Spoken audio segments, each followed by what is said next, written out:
Good morning to you all. हम लोगों की कल हमने ग्रोथ एंड डेवलपमेंट से रिलेटेड प्रश्नों पर चर्चा शुरू की थी और यूपीएससी या बीपीएससी में या अदर जगहों पर वहाँ से जो प्रश्न उठा करके पूछे गए उन प्रश्नों के कंटेक्स्ट में हमने एप्लीकेशन को डेवलप करने का प्रयास किया। कल एक क्वेश्चन पर मसला फंसा था और वह प्रश्न था, ये यूपीएससी में पूछा गया था। 2000 में यह प्रश्न पूछा गया, वर्ष 2000, और प्रश्न था कि करेंट प्राइसेज पर निवल राष्ट्रीय उत्पाद या पर कैपिटा इनकम स्थिर कीमत पर कैपिटा इनकम की तुलना में अधिक होता है। और क्योंकि जो 4 ऑप्शन थे, तो 4 ऑप्शन में 2 ऑप्शन था। एक ऑप्शन था इंक्रीज इन प्राइस लेवल, कीमत स्तर में वृद्धि, और दूसरा प्रश्न था इन्फ्लेशन। ठीक है। बेसिकली अगर देखें, नॉर्मली मैं भी या कोई भी अगर बतलाते हैं तो ये बतलाते हैं कि जो कॉन्स्टेंट प्राइस पर नेशनल इनकम या पर कैपिटा इनकम का या डोमेस्टिक प्रोडक्ट का जो कैलकुलेशन होता और करेंट प्राइस पर जो कैलकुलेशन होता, दोनों के बीच इन्फ्लेशन का डिफरेंसेज होता है। Inflation, impact of inflation adjusted with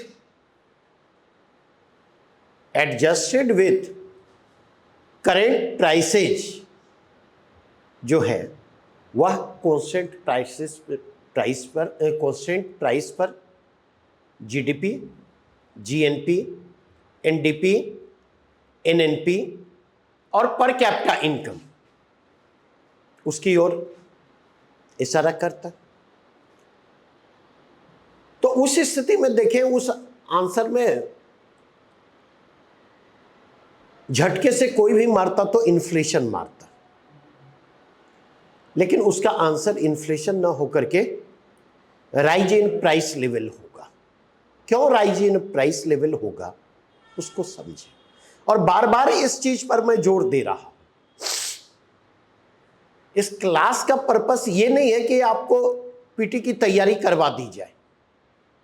इस क्लास का पर्पस है कि पीटी और मेंस के बीच जो गैप है, प्रिपरेशन और परफॉर्मेंसेज के बीच जो गैप है, डिफरेंट रीजन से आप अपने प्रिपरेशन को परफॉर्मेंस में कन्वर्ट करवा पाने में अगर असमर्थ है या अपने प्रिपरेशन को परफॉर्मेंसेज में कन्वर्ट नहीं कर पा रहे हैं, तो कैसे आपकी मदद की जाए ताकि आप अपने प्रिपरेशन को परफॉर्मेंस में कन्वर्ट कर सकें। और इसमें एग्जामिनेशन हॉल में क्वेश्चन को टैकल करने की जो स्ट्रैटेजी है वो डिसिसिव रोल प्ले करती है। किस तरह आप प्रश्नों को अप्रोच करते हैं और प्रश्नों को अप्रोच करते हुए आप आंसर तक पहुंचते हैं, यह डिसिसिव रोल प्ले करता है आपके प्रिपरेशन और परफॉर्मेंस के बीच के गैप को ब्रिज करने में। नहीं, एक बात। दूसरी बात मैंने कही कि कई बार ऐसे सिचुएशन एग्जामिनेशन हॉल में आते हैं कि मोर देन वन आंसर आपको सही लगेंगे ऑप्शन। नहीं, जब 5 ऑप्शन वाला फेज कुछ समय तक बीपीएससी में चला तो 5 ऑप्शन वाले फेज में आप देखेंगे मोर देन वन का भी ऑप्शन था, मोटा और NOTA, none of the above और more than one of the above. तो अगर आप जाकर के देखें, अब तो वो फेज है नहीं, अब तो 4 ऑप्शन वाले दौर में वापस लौट चुके हैं। And 4 options with negative marking. एक नेगेटिव मार्किंग का भी जो है डर दिमाग में बैठा हुआ होता।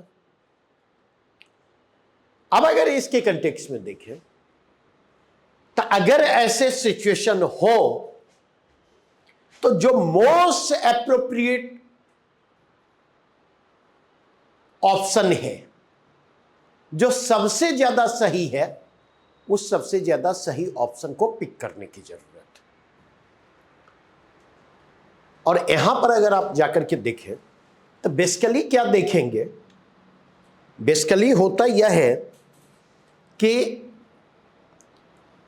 मार्केट प्राइस पर national income, GDP, NDP, GNP, NNP या पर कैपिटा इनकम का कैलकुलेशन पहले होता है, ठीक है। और उसके लिए करेंट मार्केट प्राइस को आधार बनाया जाता है और फिर उसके आधार पर जो है constant price per capita income को कैलकुलेट किया जाता है, जीडीपी को कैलकुलेट किया जाता है, एनडीपी को कैलकुलेट किया जाता है, एनपी को जीएनपी को कैलकुलेट किया जाता है, एनएनपी को कैलकुलेट किया जाता है। और इस पूरे के पूरे प्रोसेस में देखें तो प्राइस के जो फ्लक्चुएशंस हैं उनको एडजस्ट किया जाता है। तो प्राइम जो है प्राइस लेवल है, प्राइम इन्फ्लेशन नहीं है, प्राइम प्राइस लेवल के डिफरेंशिएशन है और वहां पर एडजस्टमेंट के लिए फिर इन्फ्लेशन का सहारा लिया जाता है। इसलिए उस क्वेश्चन का आंसर जो होगा और उस क्वेश्चन का जो आंसर होना चाहिए वो राइज इन इन्फ्लेशन ना हो करके राइज इन प्राइस लेवल होना चाहिए। प्राइस लेवल को वो सब्स्टिट्यूट करता है इन्फ्लेशन, क्या प्राइस लेवल के बेसिस पर हम लोग कैलकुलेट करते हैं, हाँ उसको सब्स्टिट्यूट करता है। हाँ, प्राइमरी प्राइस लेवल है, ठीक है। अब दूसरी बात, फिर मैं एक प्रश्न आपके मन में उठ सकता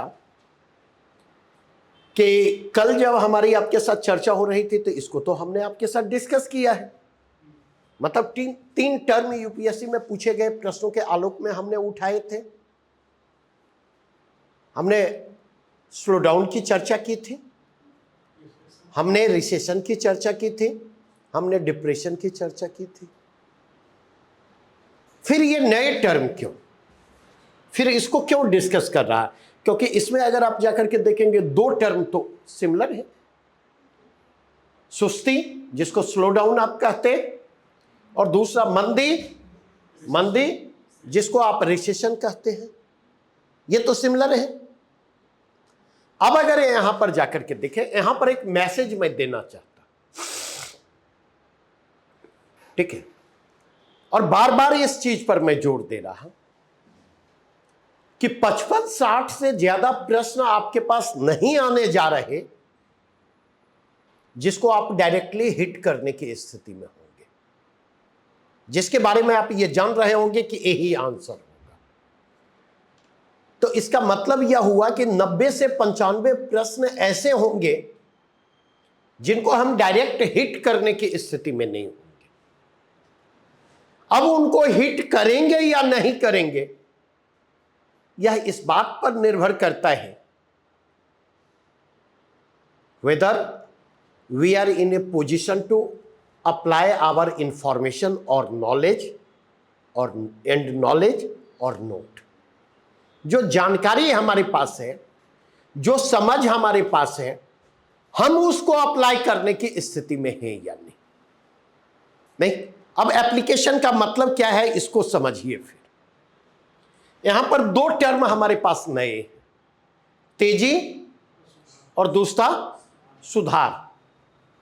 तेजी और सुधार, तेजी को हम किसके जरिए रिप्रेजेंट कर सकते? बूम कह सकते नहीं, और सुधार को हम रिकवरी कह सकते।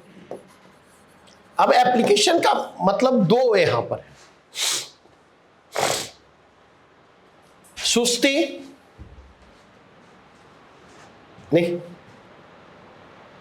तो अगर हम देखें, सुस्ती शब्द का इस्तेमाल जो है, मैंने कल कहा था कि जो वृद्धि दर में गिरावट है, ग्रोथ रेट में गिरावट है, उसको स्लो डाउन के जरिए इंडिकेट किया जाता। और अगर ग्रोथ रेट में गिरावट आएगी तो ऐसी स्थिति में बिजनेस एक्टिविटी भी डाउन होगा, ऐसी स्थिति में इनकम पर भी असर पड़ेगा, ऐसी स्थिति में प्रोडक्शन पर भी असर पड़ेगा, ऐसी स्थिति में रोजगार पर भी असर पड़ेगा। अब गौर कीजिए यहां, नहीं, और लेकिन ये गति जो होगी वो क्या होगी, धीमी होगी। तो ये मैच कर जा रहा नहीं। और मंदी क्या है, ये ग्रोथ रेट में गिरावट है, और यह मंदी में क्या है, नेगेटिव ग्रोथ रेट। यह जीडीपी में गिरावट की बात करता है। यहां पर सुस्ती में जीडीपी में गिरावट नहीं आएगी। तो दो चीजों को हम पहले से जान रहे हैं। हो सकता है 4 ऑप्शन जो है, उन 4 ऑप्शन में ऐसे ऑप्शन हो कि बी और सी हम जान रहे हो तो हम आंसर तक पहुंच जाए। लेकिन कई बार आप देखेंगे ऐसा भी होगा कि बी और सी जानने के बावजूद आप आंसर तक पहुंचने की स्थिति में नहीं होंगे। जब तक ए और डी को लेकर के आप श्योर नहीं होंगे तब तक आप आंसर, क्योंकि 2 आंसर तो बन ही सकता है ना, ए का 1, डी का 4, ए का 4, डी का 1। तो अधिक से अधिक इस जानकारी के आधार पर आप इतना अप्लाई कर सकते हैं कि एलिमिनेट आपने 2 को कर दिया, और 2 को एलिमिनेट करने के बाद 2 और बचा। तो अब हम जाकर के देखें, नहीं, तेजी का मतलब है बृहद स्तर पर बढ़ती हुई आय, नहीं, जब प्रोडक्शन में तेजी हो, इनकम जनरेशन भी तेजी से होगा, एम्प्लॉयमेंट जनरेशन भी तेजी होगा, और बिजनेस एक्टिविटी भी बूम पर होगी। मैच कर गया। और रिकवरी में क्या होगा, रिकवरी की स्लो डाउन के बाद या फिर रिसेशन के बाद रिकवरी का स्टेज आता है, और रिकवरी के स्टेज में प्रोडक्शन में भी इंक्रीज मिलेगा, एम्प्लॉयमेंट में भी इंक्रीज मिलेगा, इनकम जनरेशन में भी इंक्रीज मिलेगा, और वो सारा इंक्रीज और वो परसिस्टेंट, निरंतर। और एक बात हमेशा ध्यान रखें, इस चीज को समझने की कोशिश करें, हर प्रश्न का एक कंटेक्स्ट होता है, बिना कंटेक्स्ट के कभी प्रश्न नहीं होते।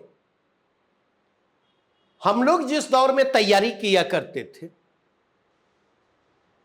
और अब के दौर में आप देखेंगे तो 2008-9 के बाद से लेकर के तैयारी करने वाले बच्चों के बीच इकोनॉमिक स्लोडाउन, रिसेशन, डिप्रेशन, ऐसे शब्दों का प्रचलन जो है बढ़ा है। और इसके पीछे 2 रीजन है। एक रीजन है 2008-9 का ग्लोबल रिसेशन, जिसका इंपैक्ट दुनिया की हर अर्थव्यवस्था पर पड़ा है। इंपैक्ट कम और ज्यादा हो सकता। और दूसरा रीजन अगर वहां पर जाकर के देखें तो दूसरा रीजन है कि उस रिसेशन के बाद एक और टर्म मेरे ख्याल से पूछा गया है, डबल डिप रिसेशन। एक टर्म यूज होता, डबल डिप रिसेशन।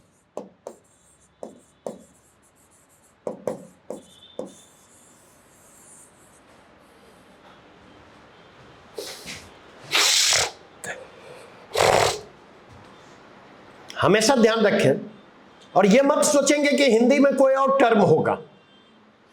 हिंदी में डबल डिप रिसेशन की जगह मंदी की पुनर्वापसी का खतरा होगा। इस बात को दिमाग से निकाल दीजिएगा, ठीक है। और आज जिन प्रश्नों को डिस्कस में करने जा रहा हूं उन प्रश्नों को हमने ग्रुप में डाल दिया है, ठीक है। और हमारी कोशिश होगी कि एटलीस्ट एक दिन पहले ग्रुप में वे प्रश्न आपको उपलब्ध करवा दिए जाएं जो प्रश्न हम कल क्लास में डिस्कस करने जा रहे हैं, ठीक है।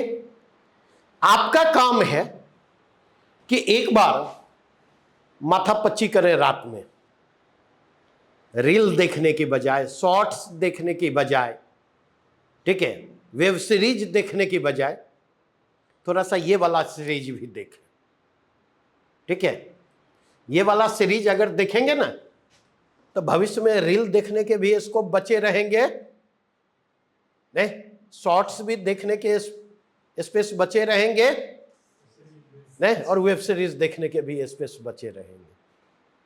नहीं, अगर ये वाला सीरीज नहीं देखा, नहीं, तो भविष्य में सबके स्वाद में करवाहट आ जाएगी। मतलब ये फाइनल मान करके आप चले। अब अगर इस कंटेक्स्ट में देखें इस चीज को, तो डबल डिप रिसेशन जो है, और टर्म्स के कंटेक्स्ट में, चाहे पॉलिटी के टर्म हो, चाहे इकोनॉमी के टर्म हो, चाहे साइंस एंड टेक के टर्म हो, टर्म के कंटेक्स्ट में मेरा सजेशन होगा मीडियम आपका भले ही हिंदी हो, लेकिन इंग्लिश टर्म के लिए आप तैयार रहे। You should be ready for English terms, क्योंकि कई बार परमादेश की जगह मेंडेमस यूज किया जाता है हिंदी में भी। ठीक है, बंदी प्रत्यक्षीकरण की जगह हैवियस कॉर्पस यूज किया जाता है। तो डबल डिप रिसेशन जो है, अगर हिंदी में कहें तो मंदी की पुनर्वापसी का खतरा। तो आप देखेंगे 2012, 2013, 2014 में डबल डिप रिसेशन की खूब चर्चा थी, क्योंकि अमेरिकन क्राइसिस के बाद जो है इकोनॉमी रिकवर करती है, इससे पहले की रिकवर करती, आप देखेंगे यूरोजोन क्राइसिस आकार ग्रहण करने लगता, और उसी के कंटेक्स्ट में डबल डिप रिसेशन की बात होती। और रिसेशन से ज्यादा खतरनाक क्या है? रिसेशन से ज्यादा खतरनाक है डबल डिप रिसेशन। जैसे अभी कल मैं चर्चा कर रहा था, अगर आप जाकर के देखें वर्तमान परिदृश्य में इंडियन इकोनॉमी में डिमांड को लेकर के जो स्थिति है वो बहुत अच्छी स्थिति नहीं है, कंफर्टेबल पोजीशन नहीं है। और इसका रीजन अगर आप जाकर के देखें तो इसका रीजन यह है कि जितनी सेविंग थी, नहीं, कोविड को हमने समर्पित कर दिया,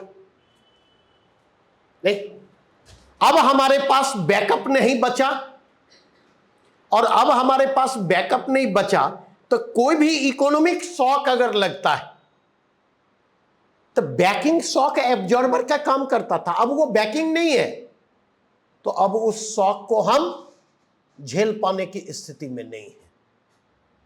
और यह आने वाले समय में मुझसे अगर पूछे तो यह इंडियन इकोनॉमी के लिए जो है बड़ा खतरा है, बड़े जोखिम को लेकर के आता है। इतनी बातें स्पष्ट हुई। तो इसीलिए हमने कहा एप्लीकेशन की तरफ बढ़े। जब तक एप्लीकेशन की तरफ नहीं बढ़ेंगे तब तक समस्या बनी रहेगी। बढ़े आगे यहां से। सर, टेक्निकल रिसेशन क्या होता है? क्या टेक्निकल रिसेशन? रिसेशन तो कल आप चर्चा कर लिए। हाँ, कहां पर टेक्निकल रिसेशन मिला आपको? नहीं, ऐसे ऐसे मत पढ़िए ना, और ऐसे अगर पढ़ते हैं तो उसका कुछ कंटेक्स्ट होगा, बिना कंटेक्स्ट के कुछ भी नहीं होता। क्या आपने पढ़ते हुए ये सर्च करने की कोशिश की कि क्या मतलब इसका होता है? सर, वहाँ पर डिस्क्राइब किया हुआ था। हाँ, कि यदि कंटिन्यूअस 2 क्वार्टर तक ये स्लो डाउन है, सर 2 क्वार्टर तक रिसेशन है, हाँ। इसी को टेक्निकल रिसेशन बोलते हैं। मुझे वो समझ में नहीं आया, क्योंकि आप कल बता रहे थे कंटिन्यूअस। अब छोड़ो ना, आगे बढ़ो ना, सब चीज जानना जरूरी थोड़े। जो बतला दिया, ऐसा है ना कि 4 ऑप्शन रहेगा ना, बार बार मैं कहता हूं पहले से ये डिसाइड करके मत जाओ। ठीक है, पता चला सोच के गए कि ऑफ में खेलना है और बॉल लेग में आया ना, ऑफ में खेलने के चक्कर में लेग में और हम भागेंगे, पता चला बॉल मिस किए लेगेस्टम लेउरा। हमेशा ओपन माइंड के साथ एग्जामिनेशन हॉल में जाओ, 4 ऑप्शन के माध्यम से डिसाइड करो कि आंसर क्या होगा। मैं अभी कई प्रश्न ऐसे पिक करूंगा, ठीक है, कई प्रश्न ऐसे पिक करूंगा और ये बतलाऊंगा कि ऐसा कहना उचित नहीं है, लेकिन आंसर यहां पर यही होगा। समझे? देखने के लिए कुछ भी वो दिया जा सकता है, लिखा जा सकता है।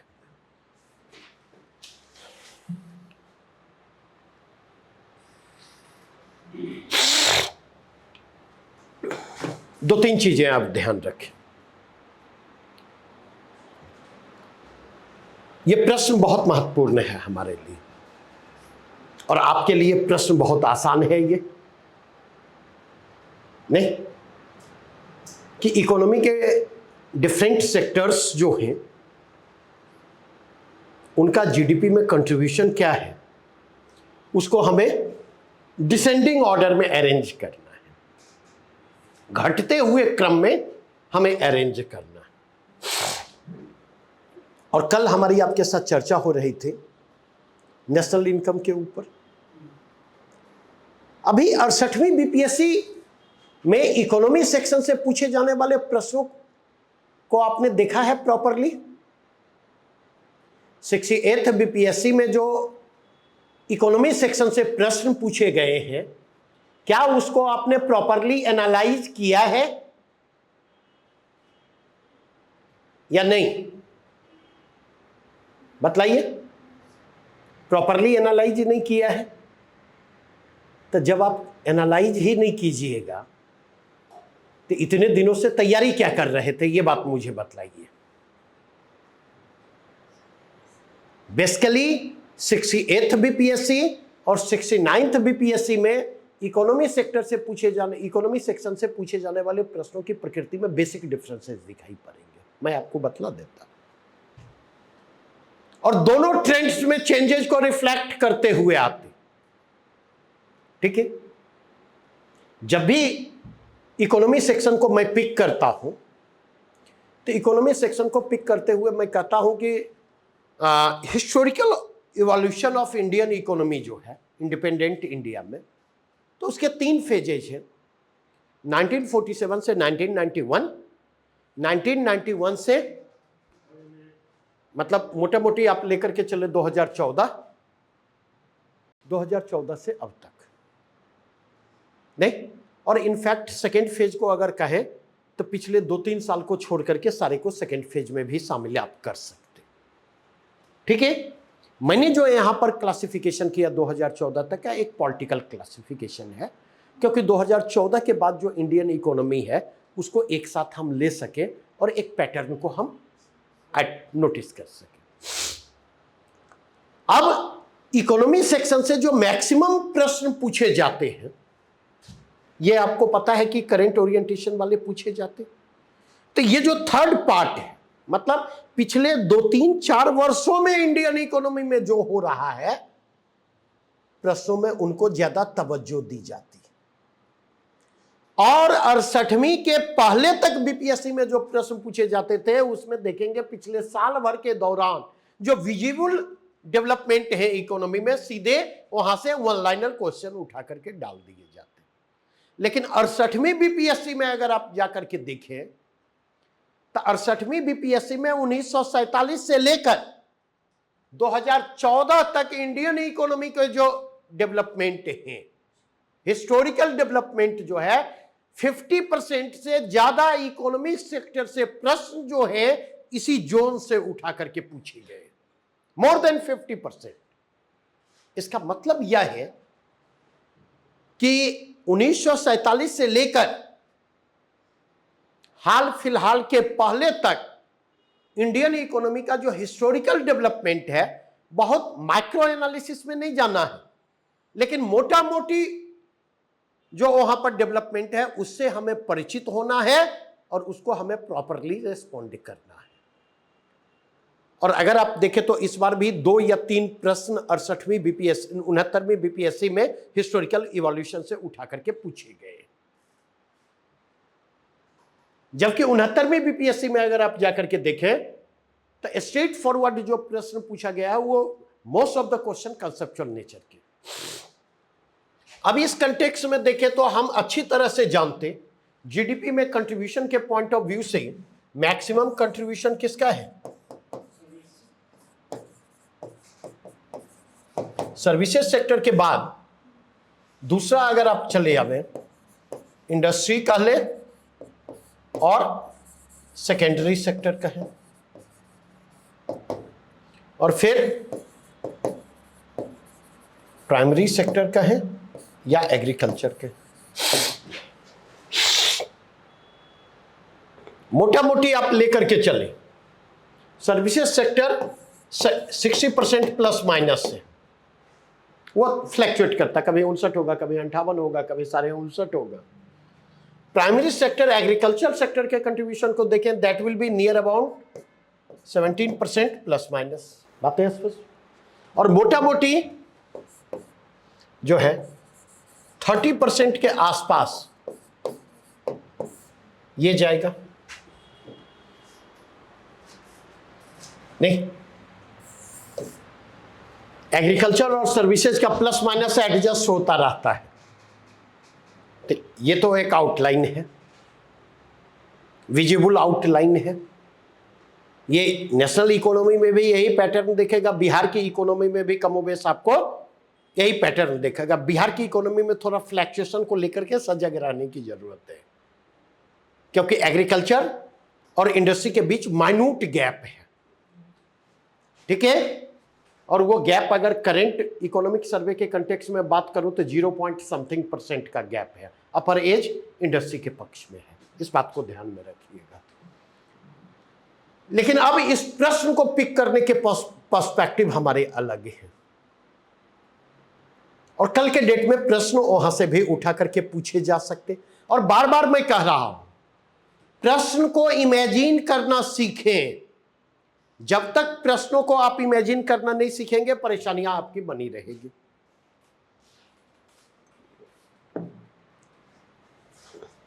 इकोनॉमिक ग्रोथ एंड डेवलपमेंट के जो स्टेज हैं, नहीं, इकोनॉमिक ग्रोथ के स्टेज की बात करें, नहीं, तो इकोनॉमिक ग्रोथ के 3 स्टेज होते हैं। कोई भी इकोनॉमी अगर अपने ग्रोथ के अर्ली स्टेज में होती है तो वहां पर सबसे ज्यादा कंट्रीब्यूशन किसका होता? जीडीपी में एग्रीकल्चरल सेक्टर या प्राइमरी सेक्टर का योगदान जो है मैक्सिमम होता।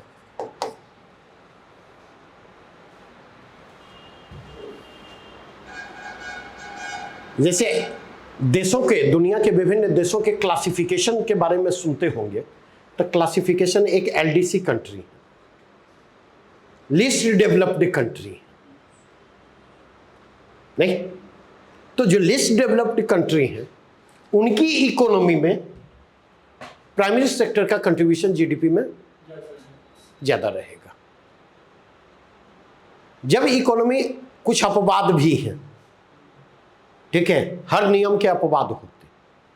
जैसे अगर आप जाकर के देखें, ऑस्ट्रेलिया और न्यूजीलैंड की इकोनॉमी एडवांस इकोनॉमी की कैटेगरी में आती है, लेकिन वहां पर प्राइमरी सेक्टर, एग्रीकल्चर सेक्टर का कंट्रीब्यूशन काफी अधिक है। तो वहां प्राइमरी सेक्टर की एक्टिविटी जो है टेक बेस्ड है, टेक्नोलॉजी का अहम रोल है, वो ट्रेडिशनल नहीं है। इस बात को ध्यान में रखने की जरूरत है। अब बातें समझ में आई? सेकेंड स्टेज में जब इकोनॉमी पहुंचती है तो ऑब्वियसली एग्रीकल्चरल सेक्टर का कंट्रीब्यूशन क्या होगा? कम होगा, नहीं, और इंडस्ट्रियल और सर्विसेज सेक्टर के कंट्रीब्यूशन बढ़ेंगे।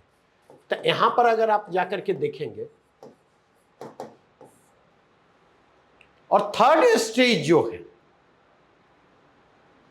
यहां पर अगर आप जाकर के देखें तो जीडीपी में सर्विसेज सेक्टर का कंट्रीब्यूशन सबसे ज्यादा होता नहीं, तो जो डेवलप्ड इकोनॉमी है, जो डेवलप्ड इकोनॉमी है, अगर आप देखें तो सर्विसेज सेक्टर का कंट्रीब्यूशन वहां पर सबसे ज्यादा आपको दिखाई पड़ेगा। सर्विसेज का या इंडस्ट्री? सर्विसेज का। जो डेवलपिंग इकोनॉमी, ये कंफ्यूज मत करें, इकोनॉमिक ग्रोथ के ये 3 स्टेज हैं, विदाउट कंफ्यूजन, ठीक है। अब अगर इसके कंटेक्स्ट में अगर आप जाकर के देखें तो थोड़ा सा चीजों को समझने की कोशिश करें, इस चीज को समझने की कोशिश करें। सर्विसेज सेक्टर का ग्रोथ एंड डेवलपमेंट जो है ऑब्वियसली प्राइमरी सेक्टर और सेकेंडरी सेक्टर पर डिपेंड करेगा, क्योंकि सर्विसेज सेक्टर जो है वह प्राइमरी और सेकेंडरी सेक्टर की जो एक्टिविटी है उसको सपोर्ट करता है। बिना सर्विसेज सेक्टर के ग्रोथ और डेवलपमेंट के ना प्राइमरी सेक्टर का ग्रोथ एंड डेवलपमेंट संभव होगा और ना ही सेकेंडरी सेक्टर का ग्रोथ एंड डेवलपमेंट संभव। तो ये इकोनॉमिक ग्रोथ या इकोनॉमिक डेवलपमेंट के 3 स्टेज। इसका एक्सेप्शन क्या है? तो इसका एक्सेप्शन है भारत। नहीं, यहां पर अगर आप जाकर के देखें तो भारत की जीडीपी में एग्रीकल्चर सेक्टर का कंट्रीब्यूशन सबसे ज्यादा है, सॉरी सर्विसेज सेक्टर का करेंटली कंट्रीब्यूशन सबसे ज्यादा है। नहीं, इसका मतलब यह है कि इकोनॉमिक ग्रोथ के स्टेजेस के पॉइंट ऑफ व्यू से माना जाए तो इंडियन इकोनॉमी इकोनॉमिक ग्रोथ के 3rd स्टेज में है तकनीकी तरीके से। नहीं, और इस ग्रोथ का पैराडॉक्स यह है, इस इकोनॉमिक ग्रोथ का पैराडॉक्स यह है कि इंडियन इकोनॉमी के ग्रोथ में, इंडिया के इकोनॉमिक ग्रोथ में सेकेंड स्टेज कभी आया ही नहीं। यह पहली बार है जब हम जीडीपी में सेकेंडरी सेक्टर के कंट्रीब्यूशन को 30% पर पहुंचते देख रहे हैं। इसका मतलब 70% कंट्रीब्यूशन जो है नॉन इंडस्ट्रियल सेक्टर का रहा है, नॉन सेकेंडरी सेक्टर का रहा है, whether it is primary sector और इट इज सेकेंडरी सेक्टर। नहीं, तो ये सेकेंड स्टेज आया ही नहीं। और क्यों नहीं आया? प्रश्न वहां से भी पूछे जा सकते। नहीं, क्योंकि बच्चा पढ़ने में बढ़िया है तो मां बाप उसका गर्दन कैसे मरोड़ते हैं? क्लास तरपा करके मरोड़ते हैं। नहीं, तो हमने भी इंडियन इकोनॉमी को गर्दन मरोड़ करके क्लास तरपा दिया, फर्स्ट स्टेज से सीधे 3rd स्टेज में पहुंचा दिया। और इसका कारण है कि इंडिपेंडेंट इंडिया में अगर आप जाकर के देखें, भारत के इकोनॉमिक ग्रोथ में, ग्रोथ की प्रक्रिया को पब्लिक सेक्टर ने लीड किया है। और पब्लिक सेक्टर के लीडिंग रोल के कारण, और वो पब्लिक सेक्टर का जो रोल जो है केवल लीडिंग नहीं रहा है, पब्लिक सेक्टर का रोल कंट्रोलिंग भी रहा है। और इस चीज ने अगर आप जाकर के देखें तो इसने क्या किया? तो इस चीज ने आपको यहां पर सेकेंड स्टेज इंडियन इकोनॉमी में आने ही नहीं दिया। अब बात समझ में आई? नहीं, अब इसी प्रश्न को डिफरेंट तरीके से भी पूछा जा सकता, और बिहार वाला अगर पूछ देगा तो वहां पर फिर फंसने की संभावना होगी। मैच द फॉलोइंग करके, या तो मैच द फॉलोइंग कहेगा, नहीं, या दूसरा होगा आइडेंटिफाइड द मैच कॉम्बिनेशन, मतलब कौन सही कॉम्बिनेशन है। सेवा क्षेत्र का कंट्रीब्यूशन उसके आगे लिखा रहेगा, एग्रीकल्चर सेक्टर का कंट्रीब्यूशन उसके आगे लिखा रहेगा, इंडस्ट्रियल सेक्टर का कंट्रीब्यूशन उसके आगे लिखा रहेगा। क्लियर? अब एक दो चीज और समझें।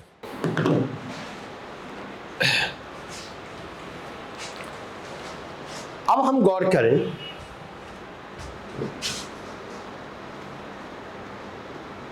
कल हमने नेशनल इनकम के डिफरेंट कंपोनेंट की चर्चा की थी आपके साथ। 2-3 चीज आप अगर चाहे तो उसको नोट डाउन कर लें, ठीक है। पहली चीज आप देखें, नेशनल इनकम के कंटेक्स्ट में बात आती है फर्स्ट एस्टिमेशन की। राष्ट्रीय आय का पहली बार अनुमान किसने लगाया था? क्योंकि स्टेटमेंट बेस्ड क्वेश्चन ऐसे उठा करके डाले जा सकते हैं। तो इसमें आप देखेंगे दो नाम आते हैं। एक नाम आता है दादा भाई नौरोजी का। दादा भाई नौरोजी की पुस्तक है poverty and un British rule in India, जो 1901 में पब्लिश होती है।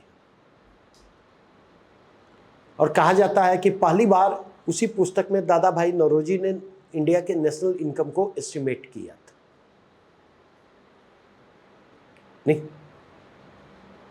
और उसमें बड़ी रोचक चीजें दिखाई गई थी। उसमें बतलाया गया था कि ब्रिटिश जेलों में जो बंद लोग हैं, कैदी, उन पर जो खर्च किया जाता है, भारत के लोगों का नेशनल इनकम उनसे भी कम है। ये दादा भाई नौरोजी ने बतलाया था और अपनी इसी पुस्तक में। एक और नाम आता है, विलियम डिग्वी का नाम आता है, जिनकी पुस्तक का नाम है प्रॉस्पेरस इंडिया, और यह पुस्तक भी 1901 में ही प्रकाशित हुई थी। और अपनी इस पुस्तक में विलियम डिग्वी ने भी नेशनल इनकम को एस्टिमेट करने की कोशिश की थी। ठीक है।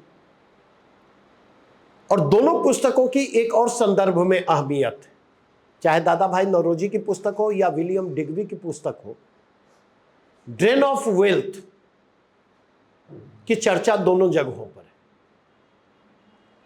और ड्रेन ऑफ वेल्थ थ्योरी को कंसेप्चुअलाइज जो किया गया, दादा भाई नौरोजी की इसी पुस्तक में कंसेप्चुअलाइज किया गया। यहां पर एक दो और इंफॉर्मेशन रख ले जो आपके काम आ सकते हैं।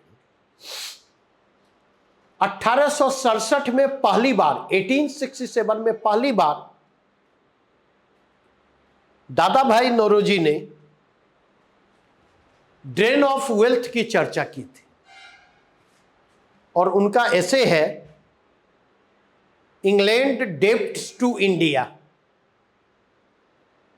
इंग्लैंड डेब्ट्स टू इंडिया,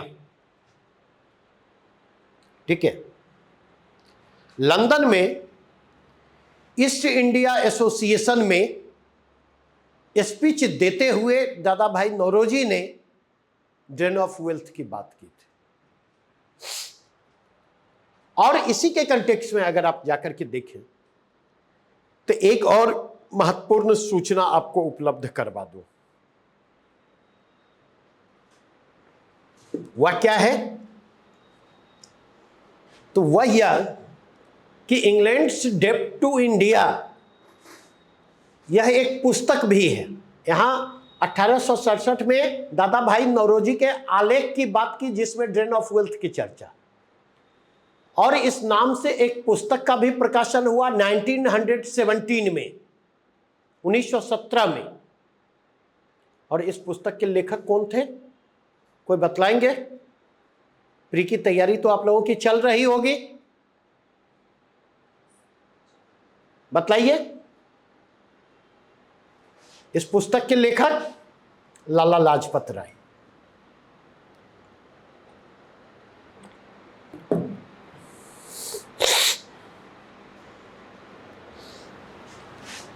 अब आते हैं इस प्रश्न पर।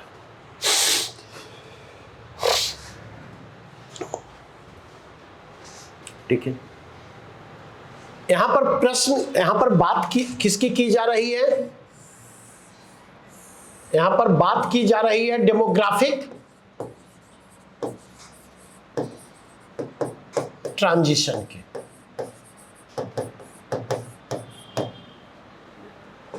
और डेमोग्राफिक ट्रांजिशन को किससे संबद्ध करके देखा जा रहा है? तो demographic transition attached with economic growth and development. अब थोड़ा सा एक चीज समझने की कोशिश करें। आप कितने भाई बहन हैं? आपके पेरेंट्स कितने भाई बहन थे? नहीं? और आपके कितने बच्चे होंगे? अनुमान, ठीक है। और तीनों में जो डिफरेंसेज हैं, डिफरेंसेज किस कारण से? इसको समझिएगा, इस डिफरेंसेस के पीछे रीजन क्या है,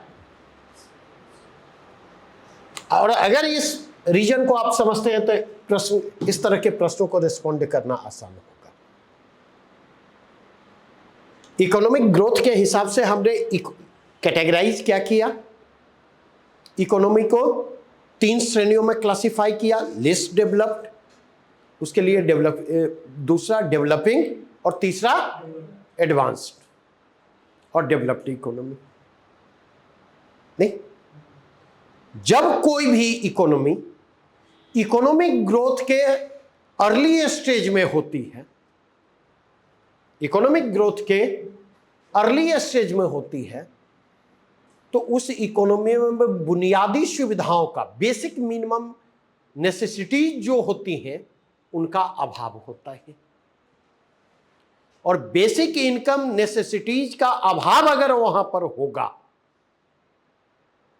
तो कैजुअलिटी की संभावना क्या होगी, ज्यादा होगी। तो उस स्थिति में अगर आप देखें, शिक्षा का स्तर, स्वास्थ्य का स्तर, जागरूकता का स्तर लोअर होगा, नहीं, मनोरंजन के साधन सीमित होंगे। तो उस स्टेज में देखेंगे पॉपुलेशन ग्रोथ का क्या पैटर्न मिलेगा, स्थिर मिलेगा, लगभग स्थिर। क्यों? तो उस स्टेज में देखेंगे बर्थ रेट भी हाइयर होगा और डेथ रेट भी हाइयर होगा। नहीं, तो पहले लोग बच्चे ज्यादा पैदा करते थे, क्यों? कि 2-4 अगर टपक भी गया, 2-4 अगर टपक भी गया तो कम से कम 2-4 बच जाए। सोच जो उसके पीछे काम करती थी। दूसरी सोच जो काम करती थी कि घर में ज्यादा बच्चे रहेंगे लोग तो ज्यादा काम करने वाले लोग रहेंगे, ज्यादा काम करने वाले लोग रहेंगे तो इनकम भी ज्यादा होगा। जब इकोनॉमिक ग्रोथ की प्रक्रिया तेज होती, अब देखिए क्या परिवर्तन आएगा। तो इकोनॉमिक ग्रोथ की प्रक्रिया तेज होगी तो नॉन एग्रीकल्चरल एक्टिविटी में तेजी आएगी, नॉन एग्रीकल्चरल एक्टिविटी में तेजी आएगी, इंडस्ट्रियल एक्टिविटी में तेजी आएगी। नहीं, उसकी जो नीड्स और रिक्वायरमेंट होगी, उसकी अपनी अलग नीड्स और रिक्वायरमेंट होगी। इकोनॉमी को उस नीड्स और रिक्वायरमेंट के साथ मैच करना होगा। तो शिक्षा का स्तर सुधरेगा, स्वास्थ्य का स्तर सुधरेगा, लोगों की आय बढ़ेगी, जीवन स्तर में वृद्धि होगी। नहीं, सोच का दायरा विकसित होगा। एक तो ये कंटेक्स्ट आएगा, जागरूकता बढ़ेगी। दूसरा कंटेक्स्ट अगर देखें तो इंडस्ट्रियलाइजेशन का संबंध अर्बनाइजेशन से, इंडस्ट्रियलाइजेशन जो है अर्बनाइजेशन का आधार तैयार करता है। और रूरल लाइफ, अर्बन लाइफ में बेसिक एक डिफरेंसेस क्या है, कॉस्ट ऑफ लिविंग का, नहीं, रहन सहन की लागत का। नहीं, तो अगर इसके कंटेक्स्ट में आप देखें तो आप यह पाएंगे कि इंक्रीजिंग कॉस्ट ऑफ लिविंग जो है वह क्या करेगा, बर्थ को चेक करने का काम करेगा। तो सेकेंड स्टेज में आप देखें निम्न मृत्यु दर होगी लेकिन उच्च जन्म दर बना रहेगा। यह सेकेंड स्टेज है। और यह स्थिति किस ओर ले जाएगी, पॉपुलेशन यह भी प्रश्न यूपीएससी में पूछा जा चुका है प्रीवियसली। जनसंख्या विस्फोट का संबंध जाकर के जुड़ता है, जनसंख्या विस्फोट का संबंध जाकर के जुड़ता है, क्योंकि स्वास्थ्य सुविधाओं का स्तर अगर इंप्रूव करेगा तो एक शेर है ना, नहीं, कि घर सजाने का तसव्वुर अभी बाकी है, सवाल यह है कि घर बचाएं कैसे। तो आदमी अपनी जान को बचाने की कोशिश करेगा। तो ये कोशिश जब होगी तो ऑब्वियसली मोर्टेलिटी रेट में तेजी से गिरावट आएगी, स्वास्थ्य सुविधाओं में विस्तार के साथ, शिक्षा के स्तर में विस्तार के साथ, इंप्रूवमेंट के साथ। लेकिन बर्थ रेट जो है हायर बना रहेगा।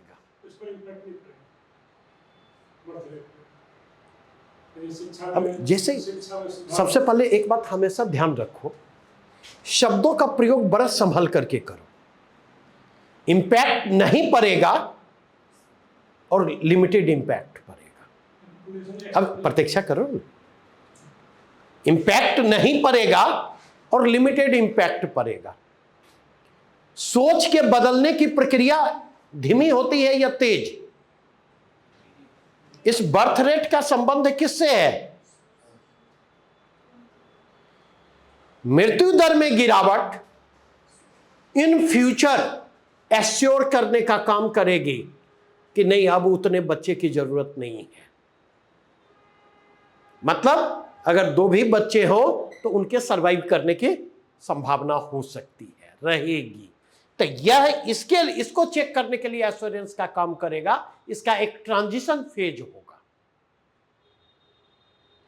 और फिर आप जाकर के देखें तो यही स्थिति किस ओर ले जाती है, जिसको आप कहते हैं डेमोग्राफिक। अभी चले नेक्स्ट क्वेश्चन के कंटेक्स्ट में चर्चा करेंगे, जनांकिकी या लाभांश। और अभी तक मेरे ख्याल से इस पर प्रश्न एक बार शायद पूछा जा चुका है, रैपिड एजिंग पर भी, या नहीं पूछा गया तो आगे पूछा जा सकता। तो ये जो सेकेंड फेज है डेमोग्राफिक ट्रांजिशन का, सेकेंड फेज में जैसे जैसे देश आगे बढ़ता है डेमोग्राफिक डिविडेंड की संभावना बढ़ती चली जाती। और फिर थर्ड स्टेज में जब आप पहुंचते, नहीं पापा कितने भाई बहन थे?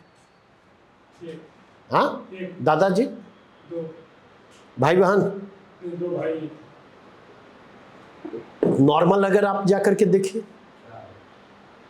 4 5 6 7, नहीं लालू जी के कितने बच्चे हैं? हाँ बताइए ना, 9 नहीं है, 9 या 10 है, जो भी हो, ठीक है। नहीं आपके 9 बच्चे होंगे? बताइए क्रिकेट टीम बनाएंगे? सोच सकते? संभव ही नहीं है। अब तो बच्चा पैदा होता है, हाथ में किताब होती है, बच्चों का लालन पालन कैसे करें और वो मैच करवाता है हमारा माँ बाप हमारे लिए क्या कर रहा है।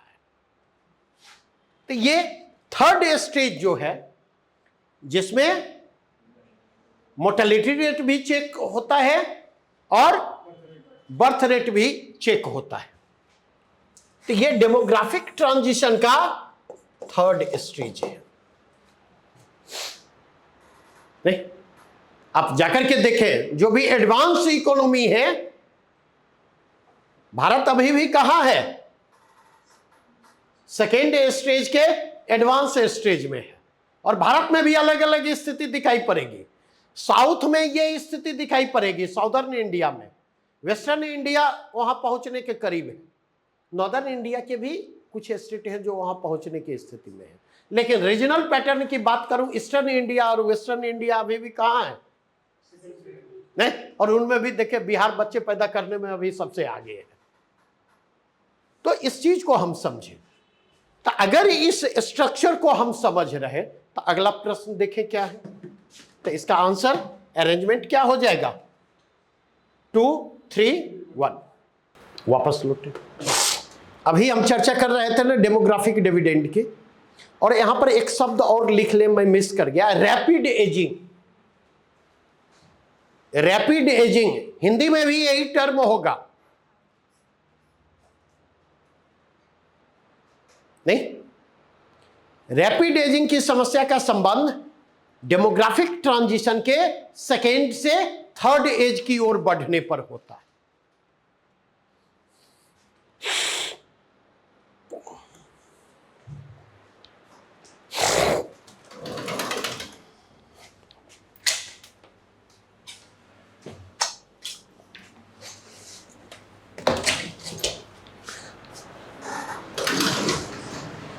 इसका मतलब क्या होता है? अगर औसत आबादी बढ़ रही है, नहीं, किसी भी देश की आबादी के औसत उम्र का बढ़ना, नहीं, और औसत उम्र में वृद्धि कब होगी? जब एंट्री कम होगा और एग्जिट की ओर ज्यादा लोग बढ़ेंगे। जब एंट्री कम होगा और एग्जिट की ओर लोग ज्यादा बढ़ेंगे, तो एक दौर में जो मतलब हाई बर्थ रेट वाला फेज था, तो जब जन्म दर में गिरावट आएगी तो धीरे धीरे वो उस फेज में जो लोग पैदा हुए थे वो तेजी से बूढ़े होंगे या नहीं? अगर आप जाकर के देखें तो चाइना की इकोनॉमी रैपिड एजिंग की इसी समस्या का सामना कर रही है।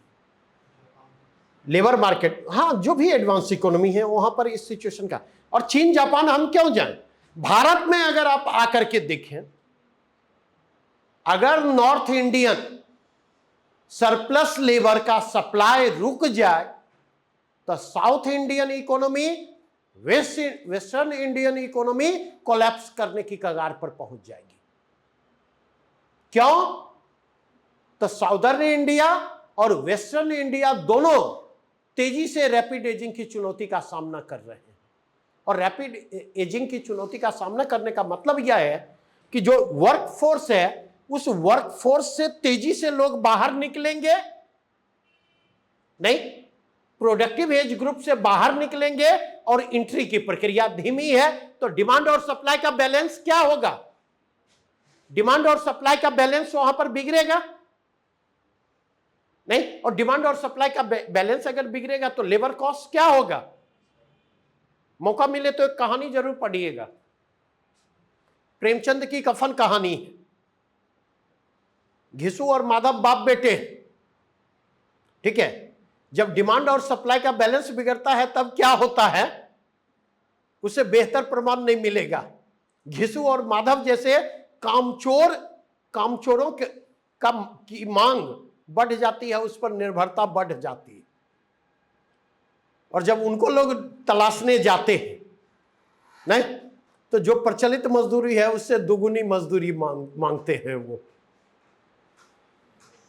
तो ये जो डेमोग्राफिक डिविडेंड है, what does demographic dividend means? तो यहां पर इस चीज को ध्यान रखिए। इसका मतलब है वर्किंग एज ग्रुप में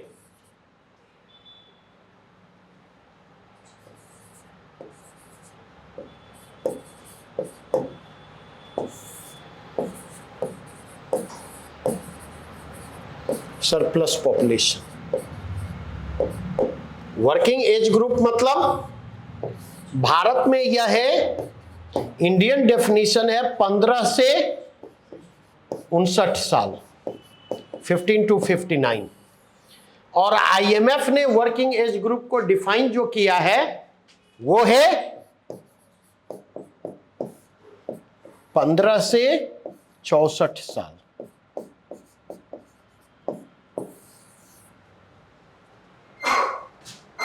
अर्थात 15 वर्ष से कम आयु वर्ग की जो है ये डिपेंडेंट पॉपुलेशन है।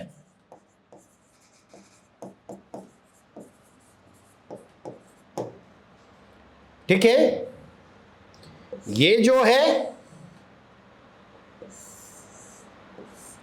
ये डिपेंडेंट पॉपुलेशन है।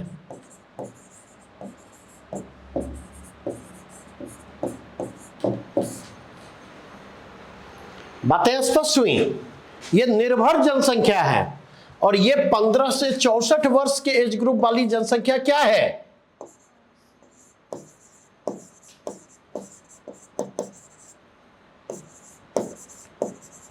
प्रोडक्टिव फेज इस आबादी का है, नहीं, ये कमाने वाले का फेज है। तो जब निर्भर आबादी कम होगी, नहीं, बैठ करके खाने वाले कम होंगे और कमाने वाले ज्यादा होंगे, यही स्थिति ने डेमोग्राफिक डिविडेंड की ओर ले जाता है। तो वर्किंग एज ग्रुप पॉपुलेशन जब non working age group population से ज्यादा हो तो वह स्थिति डेमोग्राफिक डिविडेंड कहलाती है। क्लियर? अब इसी पर एक और प्रश्न पूछा गया, इसी पर मैं निकालता हूं।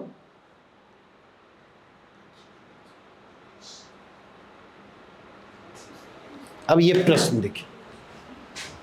देखिए, बार बार कहता हूं आइडिया को कंस्ट्रक्ट करें, आइडिया को डेवलप करें, प्रश्न अपने आप मिलेंगे फ्लो में, प्रश्न को रटने की जरूरत नहीं है। और अभी एक और प्रश्न मैं उठाऊंगा जो मेरे ख्याल से बीपीएससी ने पूछा है या यूपीएससी ने। अब यहां देखें, लंबे समय से चर्चा चल रही है डेमोग्राफिक डिविडेंड की। अगर डेमोग्राफिक डिविडेंड क्या है? वह जो है ग्रोथ पोटेंशियल की ओर इशारा करता है। उस ग्रोथ पोटेंशियल का रियलाइजेशन हो भी सकता है और उस ग्रोथ पॉपुलेशन का रियलाइजेशन नहीं भी हो सकता है, दोनों संभावनाएं हैं। और इसलिए देखेंगे कि 2010-11 के बाद डेमोग्राफिक डिविडेंड की चर्चा होती थी, ठीक है, और अब जो है डेमोग्राफिक डिसैस्टर की चर्चा होती है। मतलब कहीं हमारे डेमोग्राफिक डिविडेंड की संभावना वेस्ट ना चला जाए और वह हमारे लिए लायबिलिटी ना बन जाए। तो अब सवाल यह उठता कि अगर डेमोग्राफिक डिविडेंड को कैपिटलाइज करवाना है, उस पोटेंशियल के रियलाइजेशन को इंश्योर करना है, तो दो काम हमें करना होगा। पहला काम क्या करना होगा? पॉपुलेशन जो है उसको ह्यूमन रिसोर्सेज में तब्दील करना।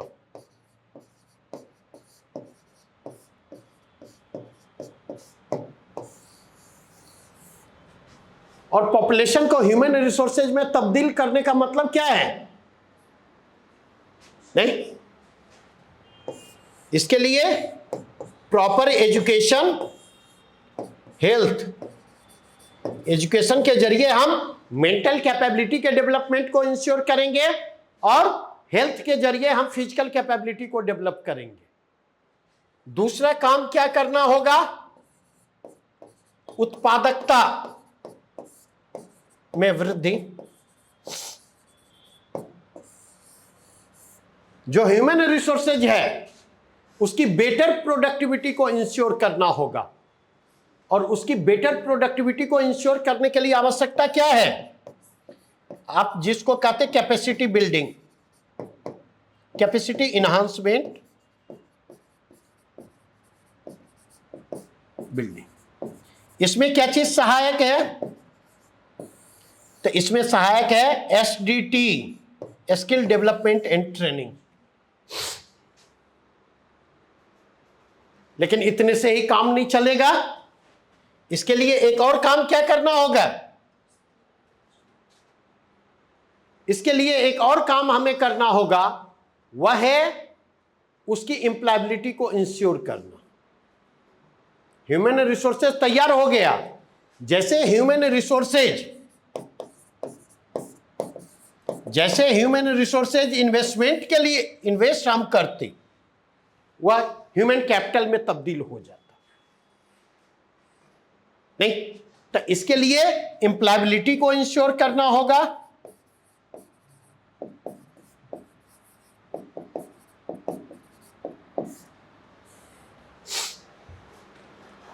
और केवल एम्प्लॉयबिलिटी को इंश्योर नहीं करना होगा बल्कि बेटर लेबर प्रोडक्टिविटी वाले एम्प्लॉयमेंट को हमें इंश्योर करना होगा।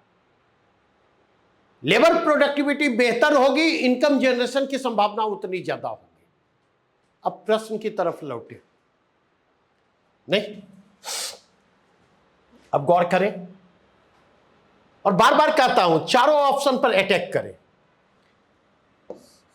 भारत को क्या करना होगा? तो इसमें कहा जा रहा है उच्च शिक्षा का निजीकरण,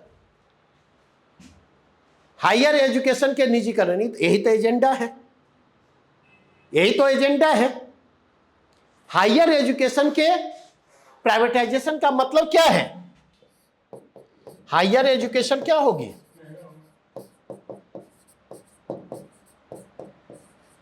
महंगी होगी नहीं। और महंगी होने का मतलब क्या है? लोगों से दूर, लोगों की पहुंच से दूर नहीं। तो एक तरीके से अगर देखें तो ये प्रोडक्टिविटी को एडवर्सली प्रभावित करेगी, तो ये तो नहीं ही होगा। शिशु मृत्यु दर में कमी,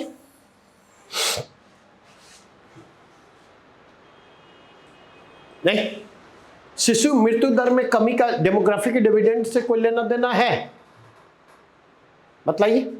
अधिक से अधिक आईएमआर को चेक करेंगे तो ऐसी स्थिति में वर्किंग एज ग्रुप पॉपुलेशन की अवेलेबिलिटी बढ़ेगी, यही ना। तो जनांकीय लाभांश की संभावना बढ़ेगी और यहां पर कैपिटलाइजेशन की बात की जा रही है। और अधिक सामाजिक सुरक्षा योजनाओं का प्रारंभ। सोशल सिक्योरिटी स्कीम का बेसिक फ्रेमवर्क क्या होता है? बेसिक मोटिव क्या है? बेसिक स्पिरिट क्या है? सामाजिक सुरक्षा योजनाएं किसके लिए शुरू की जाती? जो मार्जिनलाइज्ड पॉपुलेशन है, जो डिसएडवांटेजियस पोजीशन में है, जो डिप्राइव्ड है, सोशल सिक्योरिटी स्कीम के जरिए उसको एक सपोर्ट दिया जाता है, उसके वेलफेयर की दिशा में कोशिश की जाती है, उसको अपलिफ्ट करने की कोशिश की जाती है। उसका संबंध अगर आप जाकर के देखें तो इसमें आंसर क्या होगा? कौशल विकास को प्रोत्साहन, स्किल डेवलपमेंट को प्रमोट करना,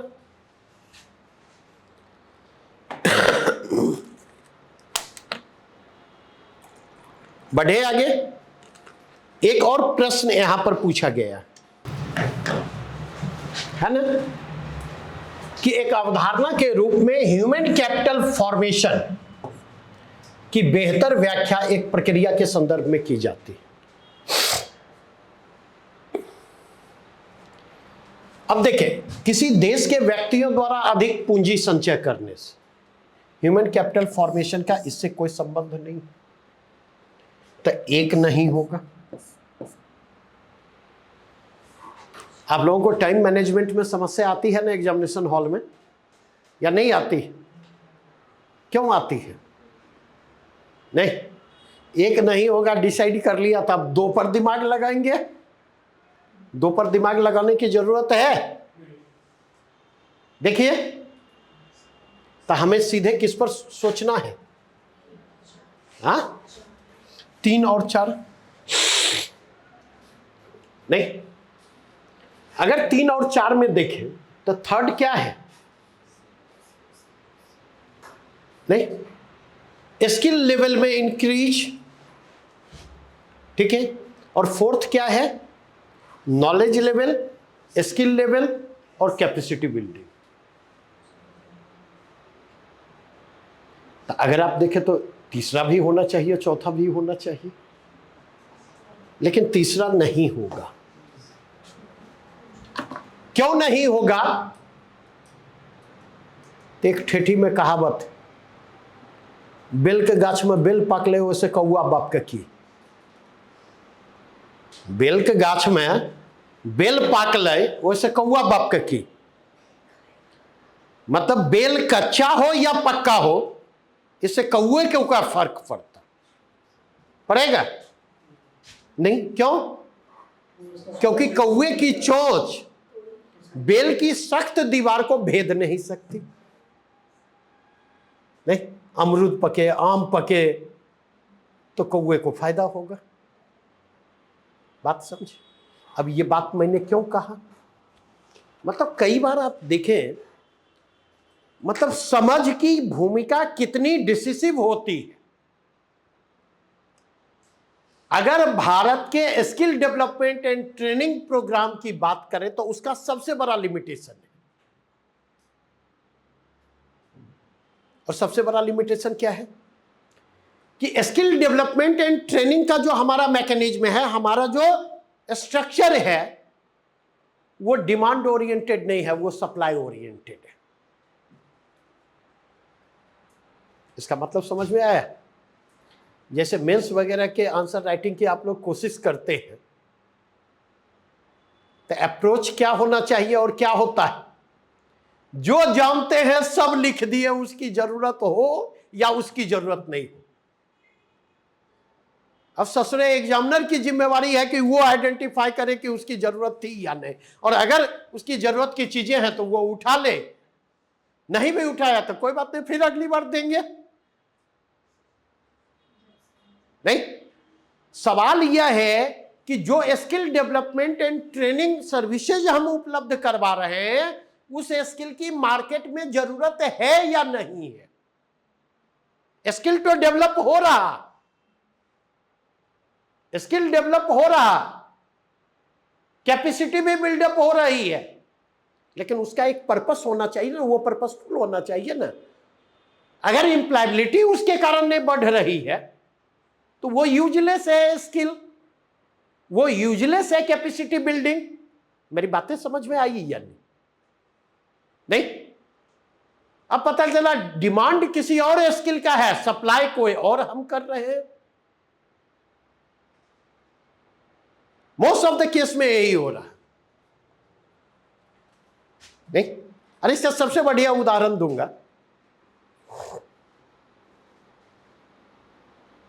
कि हमारा एक क्लोजेस्ट फ्रेंड आईआईटी खड़गपुर पहुंचा, माइनिंग ट्रेड उसे मिला, ठीक है, और वहां से जब वो बाहर निकला तो उस समय सॉफ्टवेयर इंडस्ट्री जो है तेजी से ग्रो कर रही थी। तो बना बीटेक की डिग्री उसने माइनिंग में ली और काम शुरू किया सॉफ्टवेयर इंडस्ट्री में। इससे बढ़िया कोई उदाहरण नहीं होगा। और ऐसा नहीं कि वो कोई एक्सेप्शन था, मोस्ट ऑफ द केस में देखेंगे यही होता हुआ दिखाई पड़ता है। लेने वाले भी सोचते हैं कि चलो थोड़ा सा इन हाउस ट्रेनिंग के जरिए जो है थोड़ी बहुत जानकारी है, थोड़ी बहुत उपलब्ध करवा दी जाएगी, अच्छे इंस्टीट्यूशन का बच्चा है, ब्रेन अच्छा होगा, वो एडजस्ट कर लेगा। ठीक, ऐसा थोड़े है कि मैं इकोनॉमी ही अच्छा पढ़ा सकता, अगर उर्दू भाषा सीख लूं तो उर्दू साहित्य भी अच्छा पढ़ाऊंगा। हाँ, उस अप्रोच को डेवलप करने में थोड़े समय लगेंगे। मेरी बातें समझ रहे हैं या नहीं? क्योंकि यहां पर जरूरत किसकी है? ब्रेन की है। जैसे आप लोग इकोनॉमी में पहले से पालो पटक देते हैं, बहुत भारी है, बहुत मुश्किल है, कुछ समझ नहीं आता, जबकि इकोनॉमी से आसान कुछ हो ही नहीं सकता। कल के भी डिस्कशन को पिक करें, आज के डिस्कशन को पिक करें, स्टेप वाइज मैनर में मैं बढ़ रहा हूं। ठीक है, पैटर्न आप देखें, मैं टॉपिक उठा रहा हूं और उससे जुड़े हुए सारे प्रश्नों को। थोड़ी सी दिक्कत यहां पर इसलिए आ रही है क्योंकि अभी मैं खुद रॉ हूं। हो सकता है आगे जब मैं आपको मिलूं तो एक टॉपिक पर प्रश्न आपको एक जगह इकट्ठे मिले। मेरी बातें समझ में? अब तो इसका आंसर क्या होगा?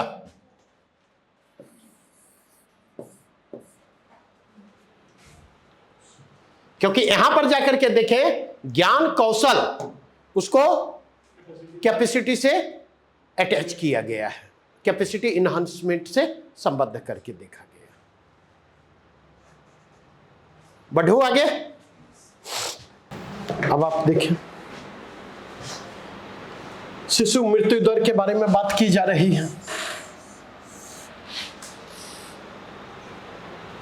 और यह प्रश्न कहां से उठाया गया है? पीआईबी से।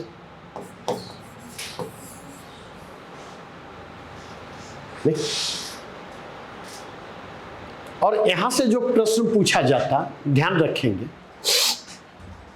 3-4 तरह के प्रश्न पूछे जाएंगे।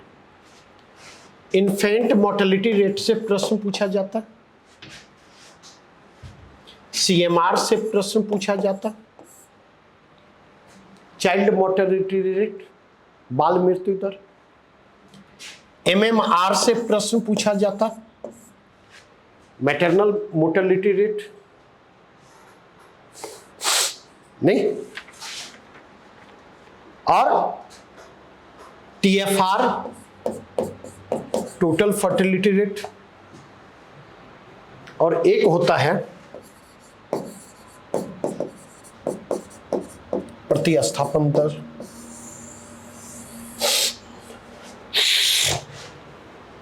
पांच छोड़ के कोई छठा प्रश्न नहीं पूछा जाता है।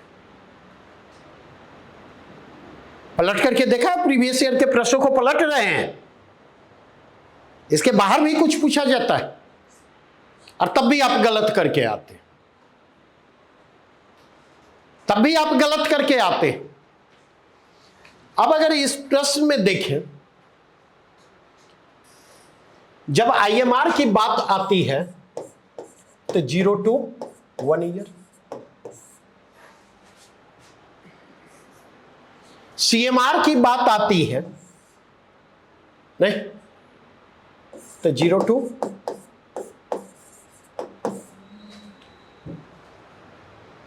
उसका रेंज 5 साल तक के बच्चों का होता है।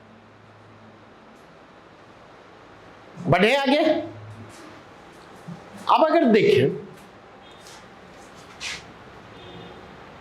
आईएमआर का जो कैलकुलेशन होता प्रति हजार होता है, आईएमआर का जो कैलकुलेशन होता है वह आपको प्रति हजार होता है।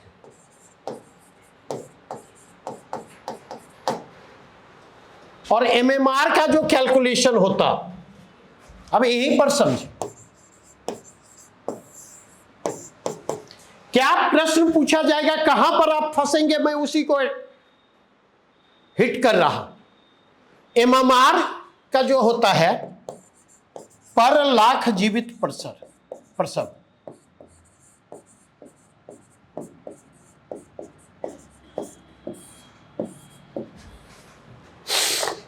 मैटरनल मोर्टेलिटी रेट,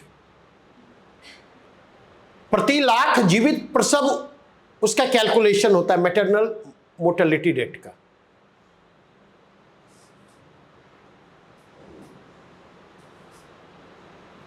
बातें स्पष्ट हुई। और मैटरनल मोर्टेलिटी रेट में एक और सावधानी बरतनी है आपको। कोई गर्भवती महिला है या पता चला हॉस्पिटल से डिलीवरी के बाद लौट रही है, एक्सीडेंट, क्या चाय वाय मंगवावे प्रीति ना, बोलो, क्योंकि अभी फी नहीं बतलाई है, जीएसटी वाला ऐड कर दूंगा तो वो मेकअप हो जाएगा। ठीक है, तो यहां पर इस बात को ध्यान रखें, अगर एक्सीडेंट हो गया और डेथ हो गया तो वो कैलकुलेट नहीं होगा। मौत के कारण क्या होने चाहिए, प्रसवगत कारणों से मौत। अब पहला नहीं होगा तो देखिए सी और डी ऑप्शन अपने आप एलिमिनेट हो गया या नहीं।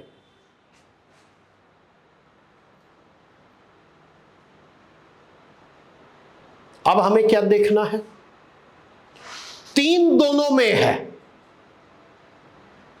है ना, नहीं तो रॉकेट साइंस नहीं लगाना है कि तीसरा सही है या नहीं है। समय हम बचाएंगे ना, तो थर्ड को कंसीडर ही हम नहीं करेंगे। मसला क्या है, वर्ष 2019 में शिशु मृत्यु दर 30 थी।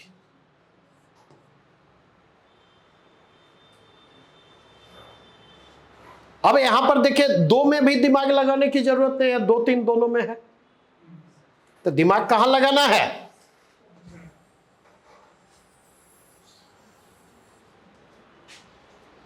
ये जानते हैं तो सॉल्व होगा, नहीं जानते हैं सॉल्व नहीं होगा। लेकिन एलिमिनेट दो हमने किया ना पहले के आधार पर, और ये गलत है। आईएमआर मैक्सिमम जो रहा वो एमपी का था, न कि यूपी का। और आंसर क्या होगा,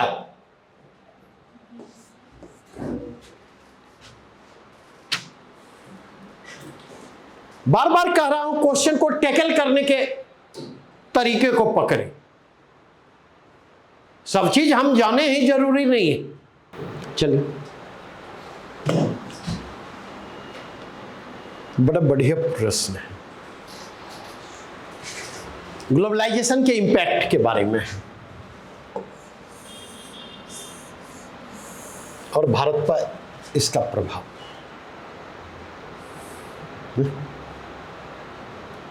अब हम देखें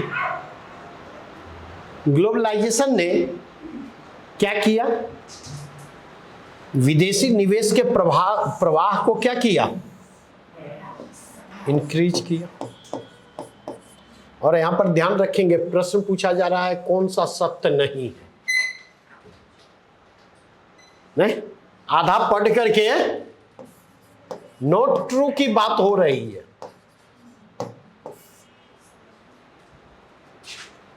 ठीक है, तो सारा काम तो हमने इसी के लिए किया। हमने जो एलपीजी के मॉडल को अपनाया, प्राइम पर्पस क्या था, फॉरेन एक्सचेंज की अवेलेबिलिटी को बढ़ाना डिफरेंट तरीके से। नहीं, क्योंकि हमारा फॉरेन एक्सचेंज जो है बॉटम पॉइंट पर था 1991 में। और थोड़ा सा रोचक चीज है, समझिए 1991 का जो चुनाव हुआ था ना, लोकसभा चुनाव, तो 4 माह बनाम 40 साल का नारा दिया गया था। और यह नारा दोनों ने दिया था। चंद्रशेखर जी जो तत्कालीन प्रधानमंत्री थे, उनकी समाजवादी जनता पार्टी ने भी कि 4 माह में हमने क्या किया। ठीक है, और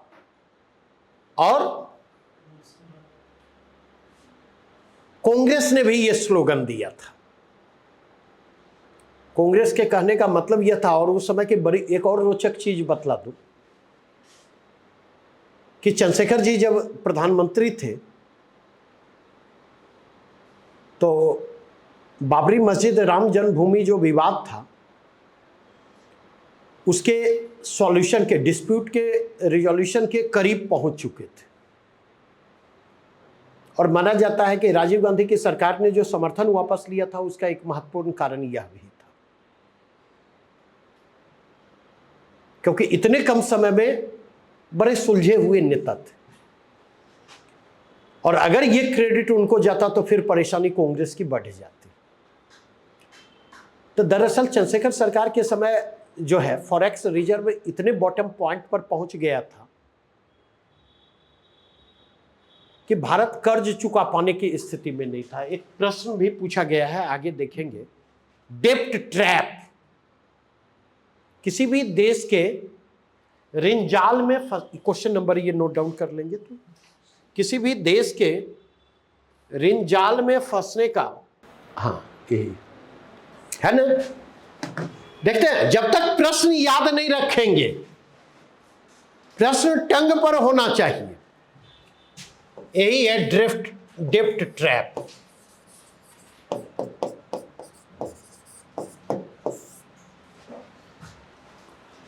देख, कोई भी व्यक्ति हो वो डेप्ट ट्रैप में फंसा हुआ है, कोई भी कंट्री है डेप्ट ट्रैप में फंसा हुआ है। इसका मतलब क्या है? इसका मतलब यह है कि वह मूलधन के भुगतान में तो समर्थ नहीं ही है, वो उसे इंटरेस्ट पे करने के लिए भी कर्ज लेना पड़ रहा है।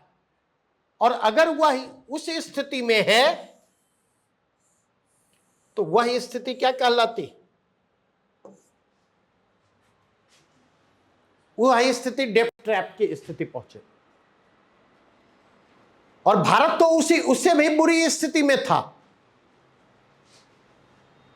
वह ब्याज चुकाने की भी स्थिति में नहीं था, इंटरनेशनल ऑब्लिगेशन को भी फुलफिल कर पाने की स्थिति में नहीं था।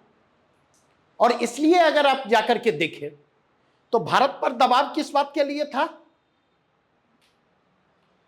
मतलब उसके लिए विदेशी बाजार से ऋण भी उपलब्ध उसके लिए नहीं था। उसकी क्रेडिबिलिटी बॉटम पॉइंट पर थी। और ऐसे समय में चंद्रशेखर सरकार को निर्णय लेना पड़ा। उसने रिजर्व बैंक के पास जो सोना मौजूद था, उस सोना को गिरवी रख करके जो है वो लोन लिया, और उस लोन के जरिए भारत के जो इंटरनेशनल ऑब्लिगेशन थे, उस इंटरनेशनल ऑब्लिगेशन को फुलफिल करने का काम किया अब यहां पर चूंकि शब्दों की चर्चा है तो एक और चीज देख लें। ये क्राइसिस किस चीज का था? आईएमएफ और वर्ल्ड बैंक।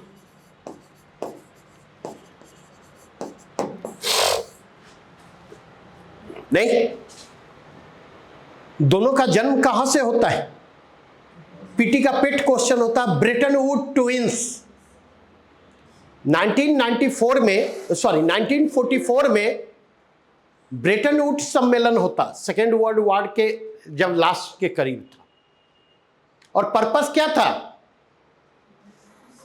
उसका पर्पस यह था कि 1929 से 1933 के दौरान जो ग्रेट डिप्रेशन था उसके कारण, और दूसरा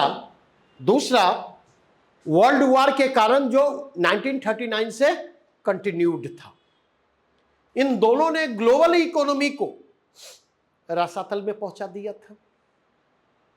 तो इसी के कंटेक्स्ट में जब करीब करीब जो है मित्र राष्ट्रों की जीत सुनिश्चित लगने लगी, तब कैसे ग्लोबल इकोनॉमी के रिवाइवल को इंश्योर किया जाए, इस प्रश्न पर विचार शुरू हुआ।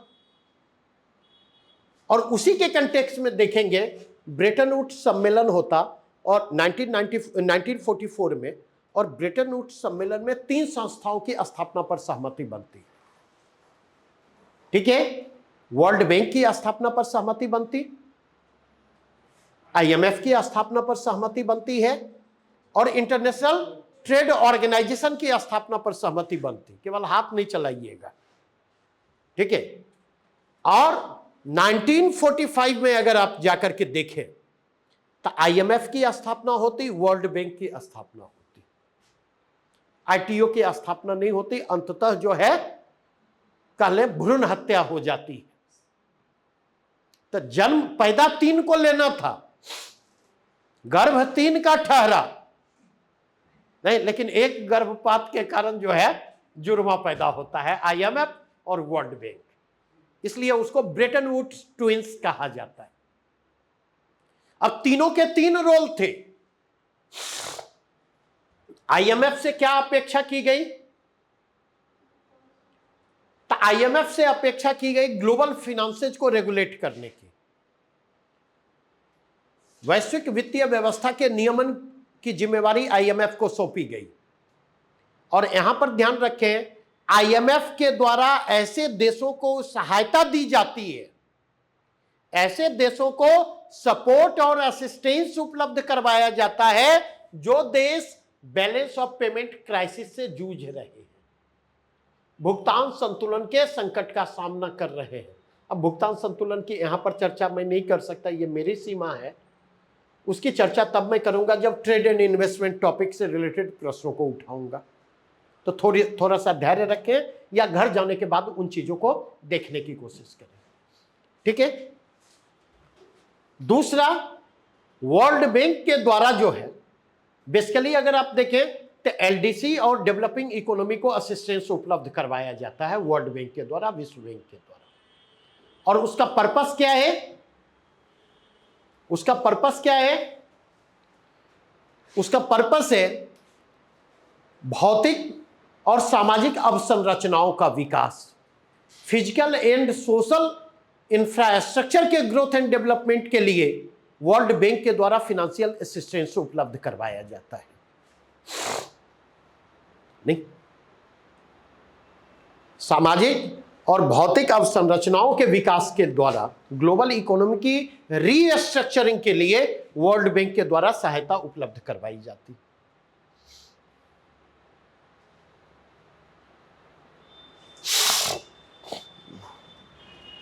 बढ़े आगे। अब अगर इसके कंटेक्स्ट में हम जाकर के देखें तो हम क्या पाते? ये तो डेब्ट ट्रैप की बात हमने की, तो हम कहां पहुंचे? हम पहुंचे आईएमएफ के पास। आईएमएफ ने सशर्त सहायता की बात की, और कौन सा था? ठीक है, तो आईएमएफ के पास पहुंचे तो आईएमएफ ने कंडीशनल सपोर्ट की बात की, सशर्त सहायता की बात की।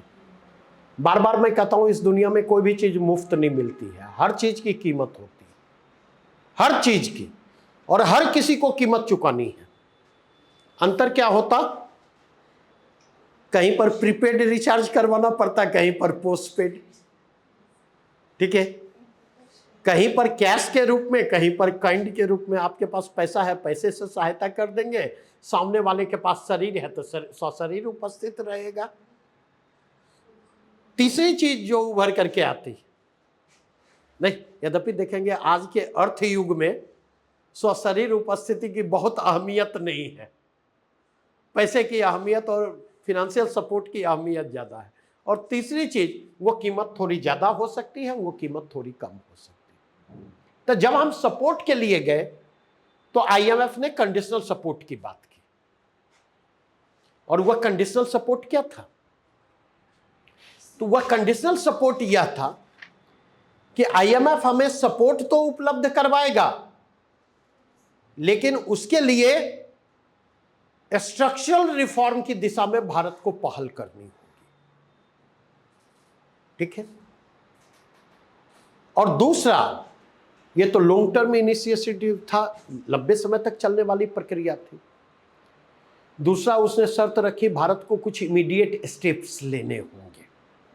ये दो कंडीशन थी, और उसी स्ट्रक्चरल रिफॉर्म के तहत उस स्ट्रक्चरल रिफॉर्म का आधार प्रस्तुत किया एलपीजी ने, जिसको राव मनमोहन मॉडल के नाम से जाना जाता है भारत में, ठीक है। और एलपीजी में L stands for liberalisation, P stands for privatisation and G stands for globalisation, ठीक है। अब देखिए, फिर यहां से प्रश्न के डायमेंशन अभी मैं खोलूंगा। एल स्टैंड्स फॉर लिबरलाइजेशन, उदारीकरण। उदारीकरण का मतलब, सिंपल शब्दों में समझे, आर्थिक गतिविधियों में, बाजार में, आर्थिक गतिविधियों में बाजार में राज्य के हस्तक्षेप को कम करना, स्टेट के इंटरफेरेंस को कम करना, गवर्नमेंट के इंटरफेरेंस को कम करना, और जो मार्केट प्लेयर्स हैं, जो डिमांड एंड सप्लाई फैक्टर्स हैं, उनको लीडिंग रोल प्ले करने देना। इसके लिए जो भी रिफॉर्म करने हो, इकोनॉमिक रूल एंड रेगुलेशन को लिबरलाइज करने की जरूरत थी, बाजार के लिए स्पेस क्रिएट करने की जरूरत थी, प्राइवेट सेक्टर के लिए स्पेस क्रिएट करने की जरूरत थी, प्राइवेट कैपिटल के लिए स्पेस क्रिएट करने की जरूरत थी, प्राइवेट इन्वेस्टमेंट के लिए स्पेस क्रिएट करने की जरूरत थी, और वही काम लिबरलाइजेशन के जरिए किया। प्राइवेटाइजेशन का मतलब है जो पब्लिक कंट्रोल और पब्लिक ओनरशिप वाले इंटरप्राइजेज हैं, उनको प्राइवेट सेक्टर के हाथों सौंपना, बेच देना। एक लाइन में समझ, भले हम नारा जितना लगाते रहे, मैं देश नहीं झुकने दूंगा, मैं देश नहीं बिकने दूंगा। और हमेशा ध्यान रखें, व्यवहारिक जीवन में भी जो ऐसी बात करते, सबसे पहले बेचने वाले की पांत में वही खड़े रहते। तीसरा, globalisation, G stands for globalisation. Globalisation का मतलब क्या है, तो अगर आप इकोनॉमी को जाकर के देखें तो इकोनॉमी दो प्रकार की होती है, ओपन इकोनॉमी और close economy. Open economy and close economy, और दोनों के बीच का डिफरेंसेस क्या होता है, अभी जस्ट इसके बाद वही प्रश्न पिक करूंगा। क्लोज इकोनॉमी पर एक प्रश्न पूछा गया, दोनों के बीच अंतर क्या होता, तो जो ओपन इकोनॉमी होती है, जो खुली अर्थव्यवस्था होती है, वह rest of the world economy के साथ इकोनॉमिक इंटरैक्शन को प्रमोट करती है, ठीक है। और जो बंद अर्थव्यवस्था होगी, वो rest of the world economy के साथ, रेस्ट ऑफ द वर्ल्ड के साथ इकोनॉमिक इंटरेक्शन को प्रमोट नहीं करेगी, वो डिमोट करेगी, हतोत्साहित करेगी। चाहे फ्लो ऑफ गुड्स की बात करें, फ्लो ऑफ कमोडिटीज की बात करें, मर्केंटाइज ट्रेड की बात करें, सर्विसेज ट्रेड की बात करें, फ्लो ऑफ कैपिटल की बात करें, फ्लो ऑफ इन्वेस्टमेंट की बात करें, फ्लो ऑफ टेक्नोलॉजी की बात करें, और फ्लो ऑफ लेबर की बात करें। यह ओपन इकोनॉमी और क्लोज इकोनॉमी का डिफरेंस है। इतनी बातें स्पष्ट हुई। तो अगर आप देखें वैश्वीकरण के कारण क्या होता है, फॉरेन कैपिटल का फ्लो भारत की तरफ बढ़ता है, फॉरेन इन्वेस्टमेंट का फ्लो बढ़ता है, तो ये सही है नहीं। दूसरा, 1991 के पहले इंडियन इकोनॉमी क्लोज इकोनॉमी थी। इसने rest of the world economy के साथ इंटरेक्शन को डिमोट किया, बचने की कोशिश की, बहुत इंथुजियास्टिक नहीं थी नहीं। तो जब इसने खुद को ओपन किया तब समस्या में आप हो तो मदद कोई एक बार करेगा, 2 बार करेगा, 3 बार करेगा, और बार बार अगर मदद के लिए जाएंगे तो क्या होगा, मान घटे जह नित्यम जाए नहीं, तो उसके बाद आपको इग्नोर करना शुरू करेगा, बचने की कोशिश करेगा। 99.99% यही होता है, या नहीं होता? तो IMF ने हमें सहायता तो दी, लेकिन एट द सेम टाइम हमें कुछ ऐसे इनिशिएटिव लेने थे ताकि फॉरेन कैपिटल का फ्लो लगातार बना रहे, फॉरेन करेंसी की उपलब्धता बनी रहे, और उस सस्टेनेबिलिटी को किसके जरिए इंश्योर किया गया, मर्केंटाइज ट्रेड और सर्विस ट्रेड के जरिए। तो इसने वस्तुओं और सेवाओं में व्यापार का विस्तार किया, यह बात भी सही है, क्योंकि इसके कारण भारतीय वस्तुओं और सेवाओं की विदेशी बाजार तक पहुंच बढ़ती है नहीं। आगे अगर देखें, अब है इसके कारण निर्यात में वृद्धि आयात में वृद्धि से अधिक। अब समझिए, निर्यात में भी वृद्धि हुई और आयात में भी वृद्धि हुई। वृद्धि दोनों जगह होती है, लेकिन यहां पर एक चीज ध्यान रखेंगे, बार बार कहता हूं, आप लोग रटने की कोशिश करते, मैं समझने की बात करता हूं। इंडियन इकोनॉमी और चाइनीज इकोनॉमी दोनों में एक बेसिक डिफरेंसेज है, और बेसिक डिफरेंसेज क्या है? इंडियन इकोनॉमी में जो इन्वेस्टमेंट है डोमेस्टिक मार्केट ओरिएंटेड है, निवेशकों के द्वारा जो यहां निवेश किया जा रहा है विदेशी निवेशकों के द्वारा, तो उन विदेशी निवेशकों की नजर भारत के विशाल बाजार, घरेलू बाजार पर है, और भारत के लार्जर डोमेस्टिक मार्केट को वे कैपिटलाइज करना चाहते हैं, और उसके कंटेक्स्ट में अपने इन्वेस्टमेंट को प्रोडक्टिव बनाना चाहते हैं।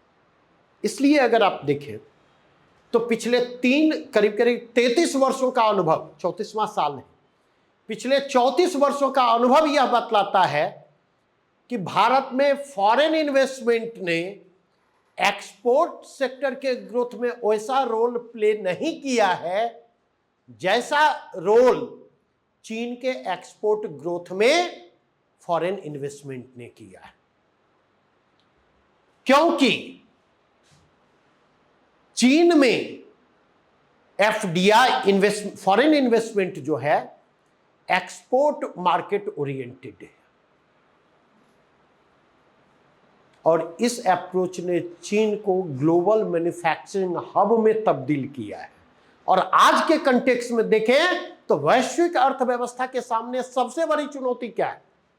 तो वैश्विक अर्थव्यवस्था के सामने सबसे बड़ी चुनौती है कि कैसे सप्लाई चेन पर जो चीन का कंट्रोल है उसको चेक किया जाए।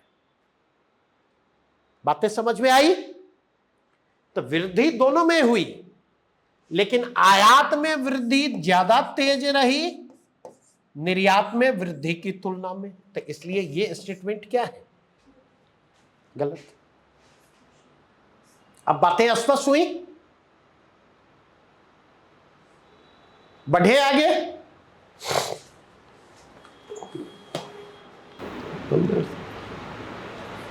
ये देखिए, कहा था ना, बंद अर्थव्यवस्था वह अर्थव्यवस्था है जिसमें, और यह प्रश्न पूछा गया है सिविल सर्विसेज एग्जामिनेशन 2011 में। मुद्रा पूर्ति पूर्णतः नियंत्रित होती है, घाटे की वित्त व्यवस्था होती है, केवल निर्यात होता है। नहीं, बंद अर्थव्यवस्था क्या है? Neither export nor import. मतलब शेष विश्व की अर्थव्यवस्था के साथ किसी भी इकोनॉमिक इंटरैक्शन को जो प्रमोट करने की बजाय डिमोट करे, उससे बचने की कोशिश करे, वह स्थिति क्या कहलाती है? अब बातें समझ में आई? कोई डाउट? तो आंसर डी होगा। चलिए, यह है 2018 का प्रश्न। बट यदि सरकार द्वारा क्या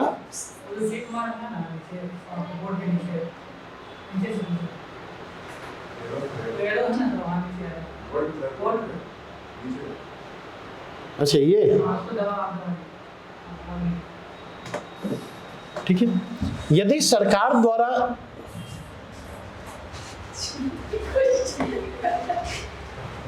ऐसे अगर भटकाइएगा हमको,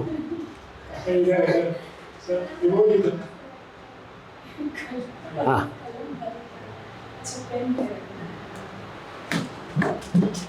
मतलब कलम के बदले आपने हमसे एरो चलवा दिया।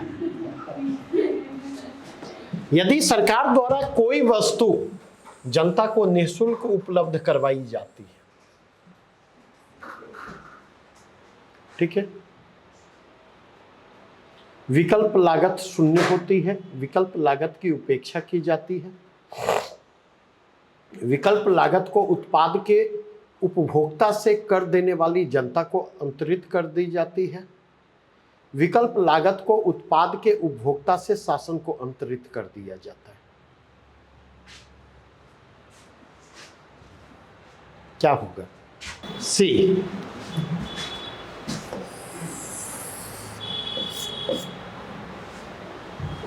इशारा किसकी तरफ है?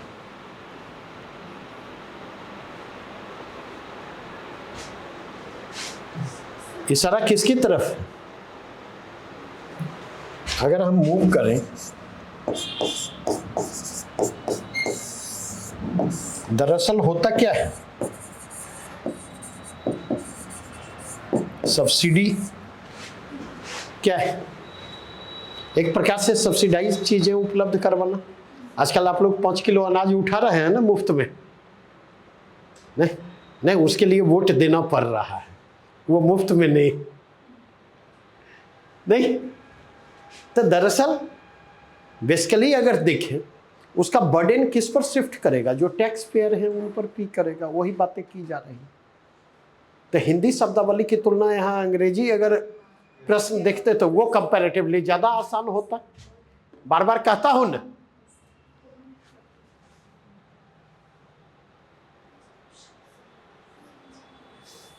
चलिए, ब्लैक मनी, मुझे जहां तक लगता 2 प्रश्न होंगे, एक और प्रश्न कहीं। ब्लैक मनी है क्या? कोई बतलाएंगे? ब्लैक मनी को अगर डिफाइन करना हो तो हम कैसे डिफाइन करेंगे?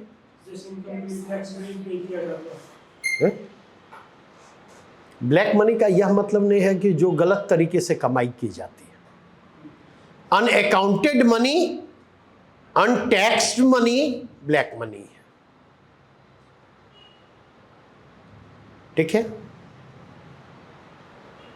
अब सवाल उठता, काले धन के सृजन में निम्नलिखित प्रभावों में से कौन सा भारत सरकार की चिंता का प्रमुख कारण?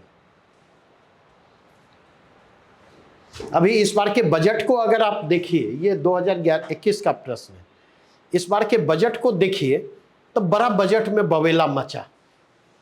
और बजट स्पीच को पढ़ेंगे तो फिनांस मिनिस्टर ने इस ओर इशारा किया है कि सरकार दो चीजों को लेकर के चिंतित है।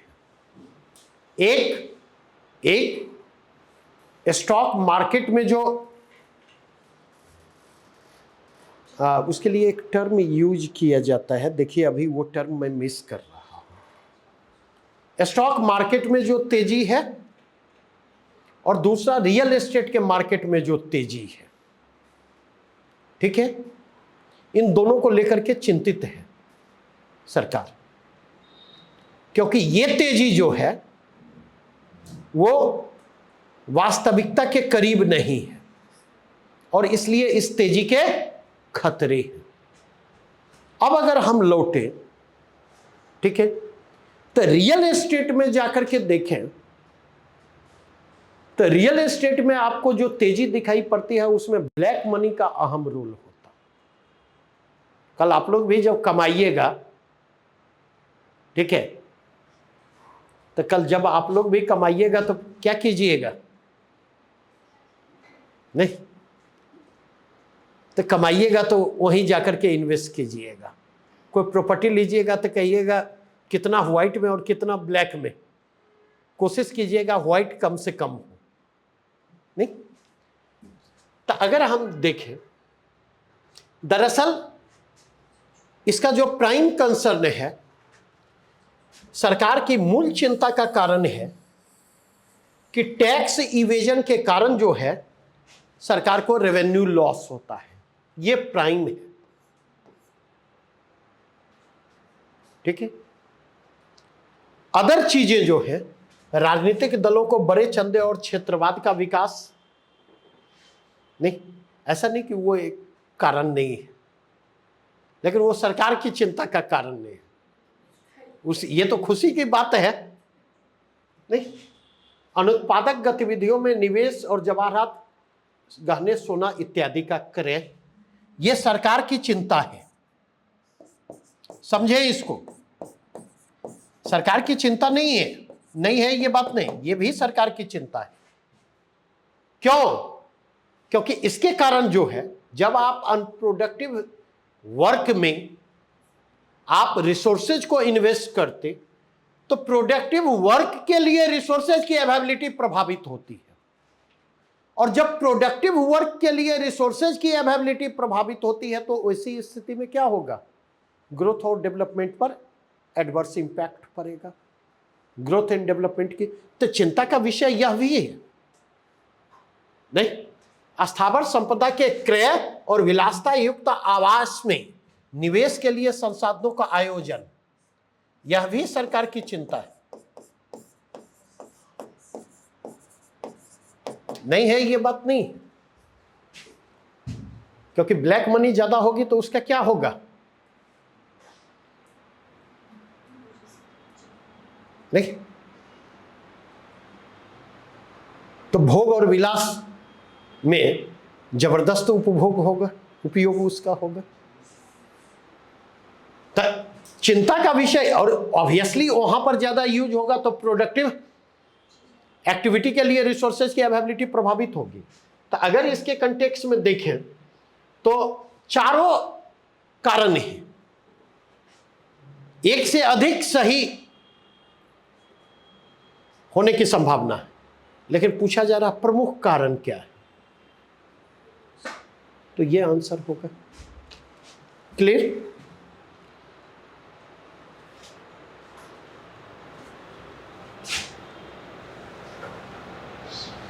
ये अभी नहीं। हाँ, क्या? अब एक मिनट, अब यहीं पर रोकूंगा, एक टर्म और मैं डिस्कस कर देता। अब बोलिए क्या बोल रहे थे? इसमें से यदि काला धन ज़्यादा इन्वेस्ट होता है, चाहे प्रॉपर्टी, ये भी तो महंगा होगा। हाँ, लेकिन वो मूल चिंता है। सरकार की मूल चिंता क्या है? अपनी वाली ब्लैक मनी बची रहे, दूसरे वाले की ब्लैक मनी को पकड़े। नहीं, ठीक है। उसी ब्लैक मनी को समाप्त करने के लिए नोटबंदी की गई। एक टर्म यूज होता है, ध्यान रखेंगे, राउंड ट्रिपिंग। यहां से प्रश्न पूछे जाएंगे और आगे मैं चर्चा करूंगा।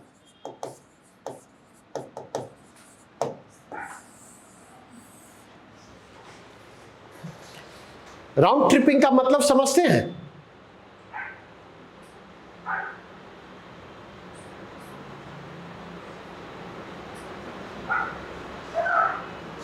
नाटक उटक देखे हैं कभी?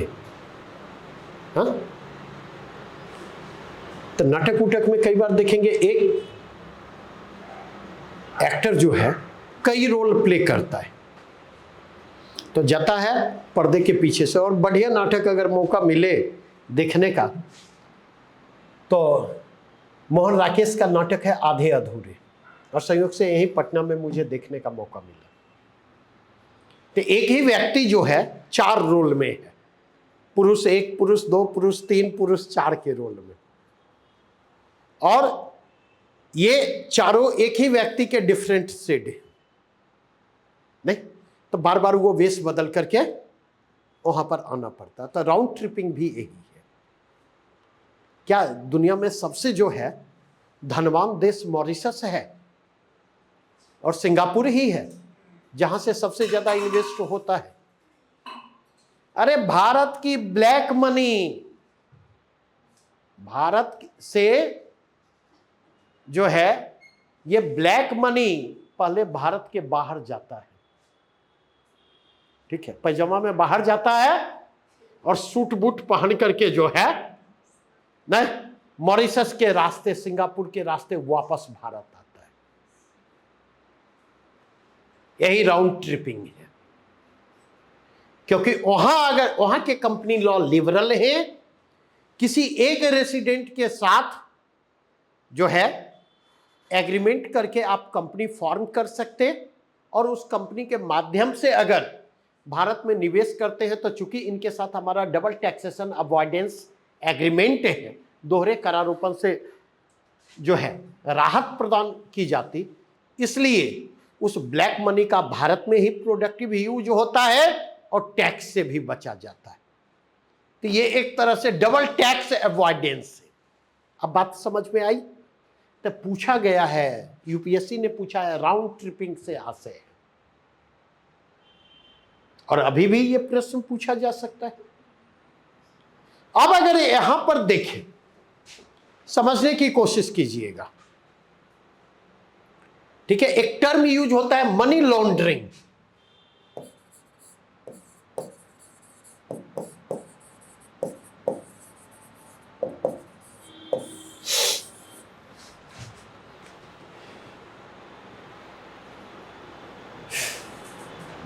हम यहां पटना में हैं, ठीक है। एक पार्टी हमसे जुड़ी हुई है जिसको कैश चाहिए बेंगलोर में। बेंगलोर की पार्टी हमारे संपर्क में है। हमने उस पार्टी को कहा कि अमुक को आप 5 पेटी दे दें, उसने वहां पर कैश दे दिया। वो 5 पेटी हमारे अकाउंट में हुआ। कभी उसको अपने लोगों को यहां पर डिलीवर करवाना हुआ, उसने हमसे संपर्क किया, तो हमने फॉर्मल चैनल को यहां पर क्या किया? बाईपास किया। सामान्य स्थिति में क्या होता? सामान्य स्थिति में हमें अकाउंट से उसे ट्रांसफर करना होता, और अकाउंट से अगर हम ट्रांसफर करते तो वो चीजें विजिबल होती, सरकार की नजर होती नहीं, और कल के डेट में सरकार को जवाब देना होता अगर हम उसके कंटेक्स्ट में टैक्स ऑब्लिगेशन को पूरा नहीं करते। तो यही प्रक्रिया क्या कहलाती है? यही प्रक्रिया जो है मनी लॉन्ड्रिंग कहलाती है। अब एक तीसरी बात यहां पर बतला दूं आपको, भारत की कोई सरकार ब्लैक मनी को समाप्त करने में सक्षम नहीं है, ना सक्षम है और ना उसके पास विल पावर है ब्लैक मनी को समाप्त करने की। और तीसरी उससे भी बड़ी बात कह दूं कि इंडियन इकोनॉमी का करंट पोजीशन इस बात की इजाजत नहीं देता कि ब्लैक मनी को समाप्त किया जाए।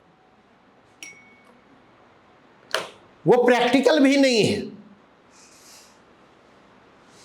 क्योंकि सरकार को इस बात का डर है कि अगर ब्लैक मनी को हमने कर्ब करने की कोशिश की, ब्लैक मनी को हमने समाप्त करने की कोशिश की, तो वैसी स्थिति में ये राउंड ट्रिपिंग के जरिए ही भारतीय पैसा कम से कम वही ब्लैक मनी उसी ब्लैक रूप बदल करके रिसोर्सेज की अवेलेबिलिटी तो बढ़ा रहा है। ग्रोथ एंड डेवलपमेंट के लिए उसके कारण रिसोर्सेज तो बढ़ रहा है। अगर वो रुक जाए तो वो ग्रोथ एंड डेवलपमेंट पर क्या असर पड़ेगा? एडवर्स इंपैक्ट पड़ेगा। एक और टर्म यूज होता है, पैरेलल इकोनॉमी। और हमेशा ध्यान रखें, ये सारी जितनी चर्चा मैं आपके साथ कर रहा हूं, पैरेलल इकोनॉमी, जितनी चर्चा मैं आपके साथ कर रहा हूं, ये सारे प्रश्न हैं। कभी बीपीएससी में पूछे गए, यूपीएससी में पूछे गए, different asset. Parallel economy, black money economy को ही पैरेलल इकोनॉमी कहा जाता है। और क्यों पैरेलल इकोनॉमी कहा जाता है? क्योंकि भारत में अगर आप जाकर के देखें तो ब्लैक मनी का साइज लार्जर है, और साइज इतना लार्जर है कि वह फॉर्मल इकोनॉमी के पैरेलल खड़े होने की स्थिति में, इसलिए उसको क्या कहा जाता? पैरेलल इकोनॉमी कहा जाता है। यहां तक बातें समझ में आई? कोई डाउट है यहां पर? नहीं? तो आज अब यहीं पर रोकूंगा। एक बार जो क्वेश्चन, काफी क्वेश्चन अभी बचे हुए हैं इसमें, ठीक है, एक बार क्वेश्चन पर काम कीजिए। ग्रुप में डले हुए हैं, समझे, उस पर काम कीजिए। उस पर काम करेंगे तो फिर कल मोस्टली विजय सर ज्योग्राफी पर क्लासेज लेंगे, ठीक है, और अभी PYQ के माध्यम से। Okay, thank you.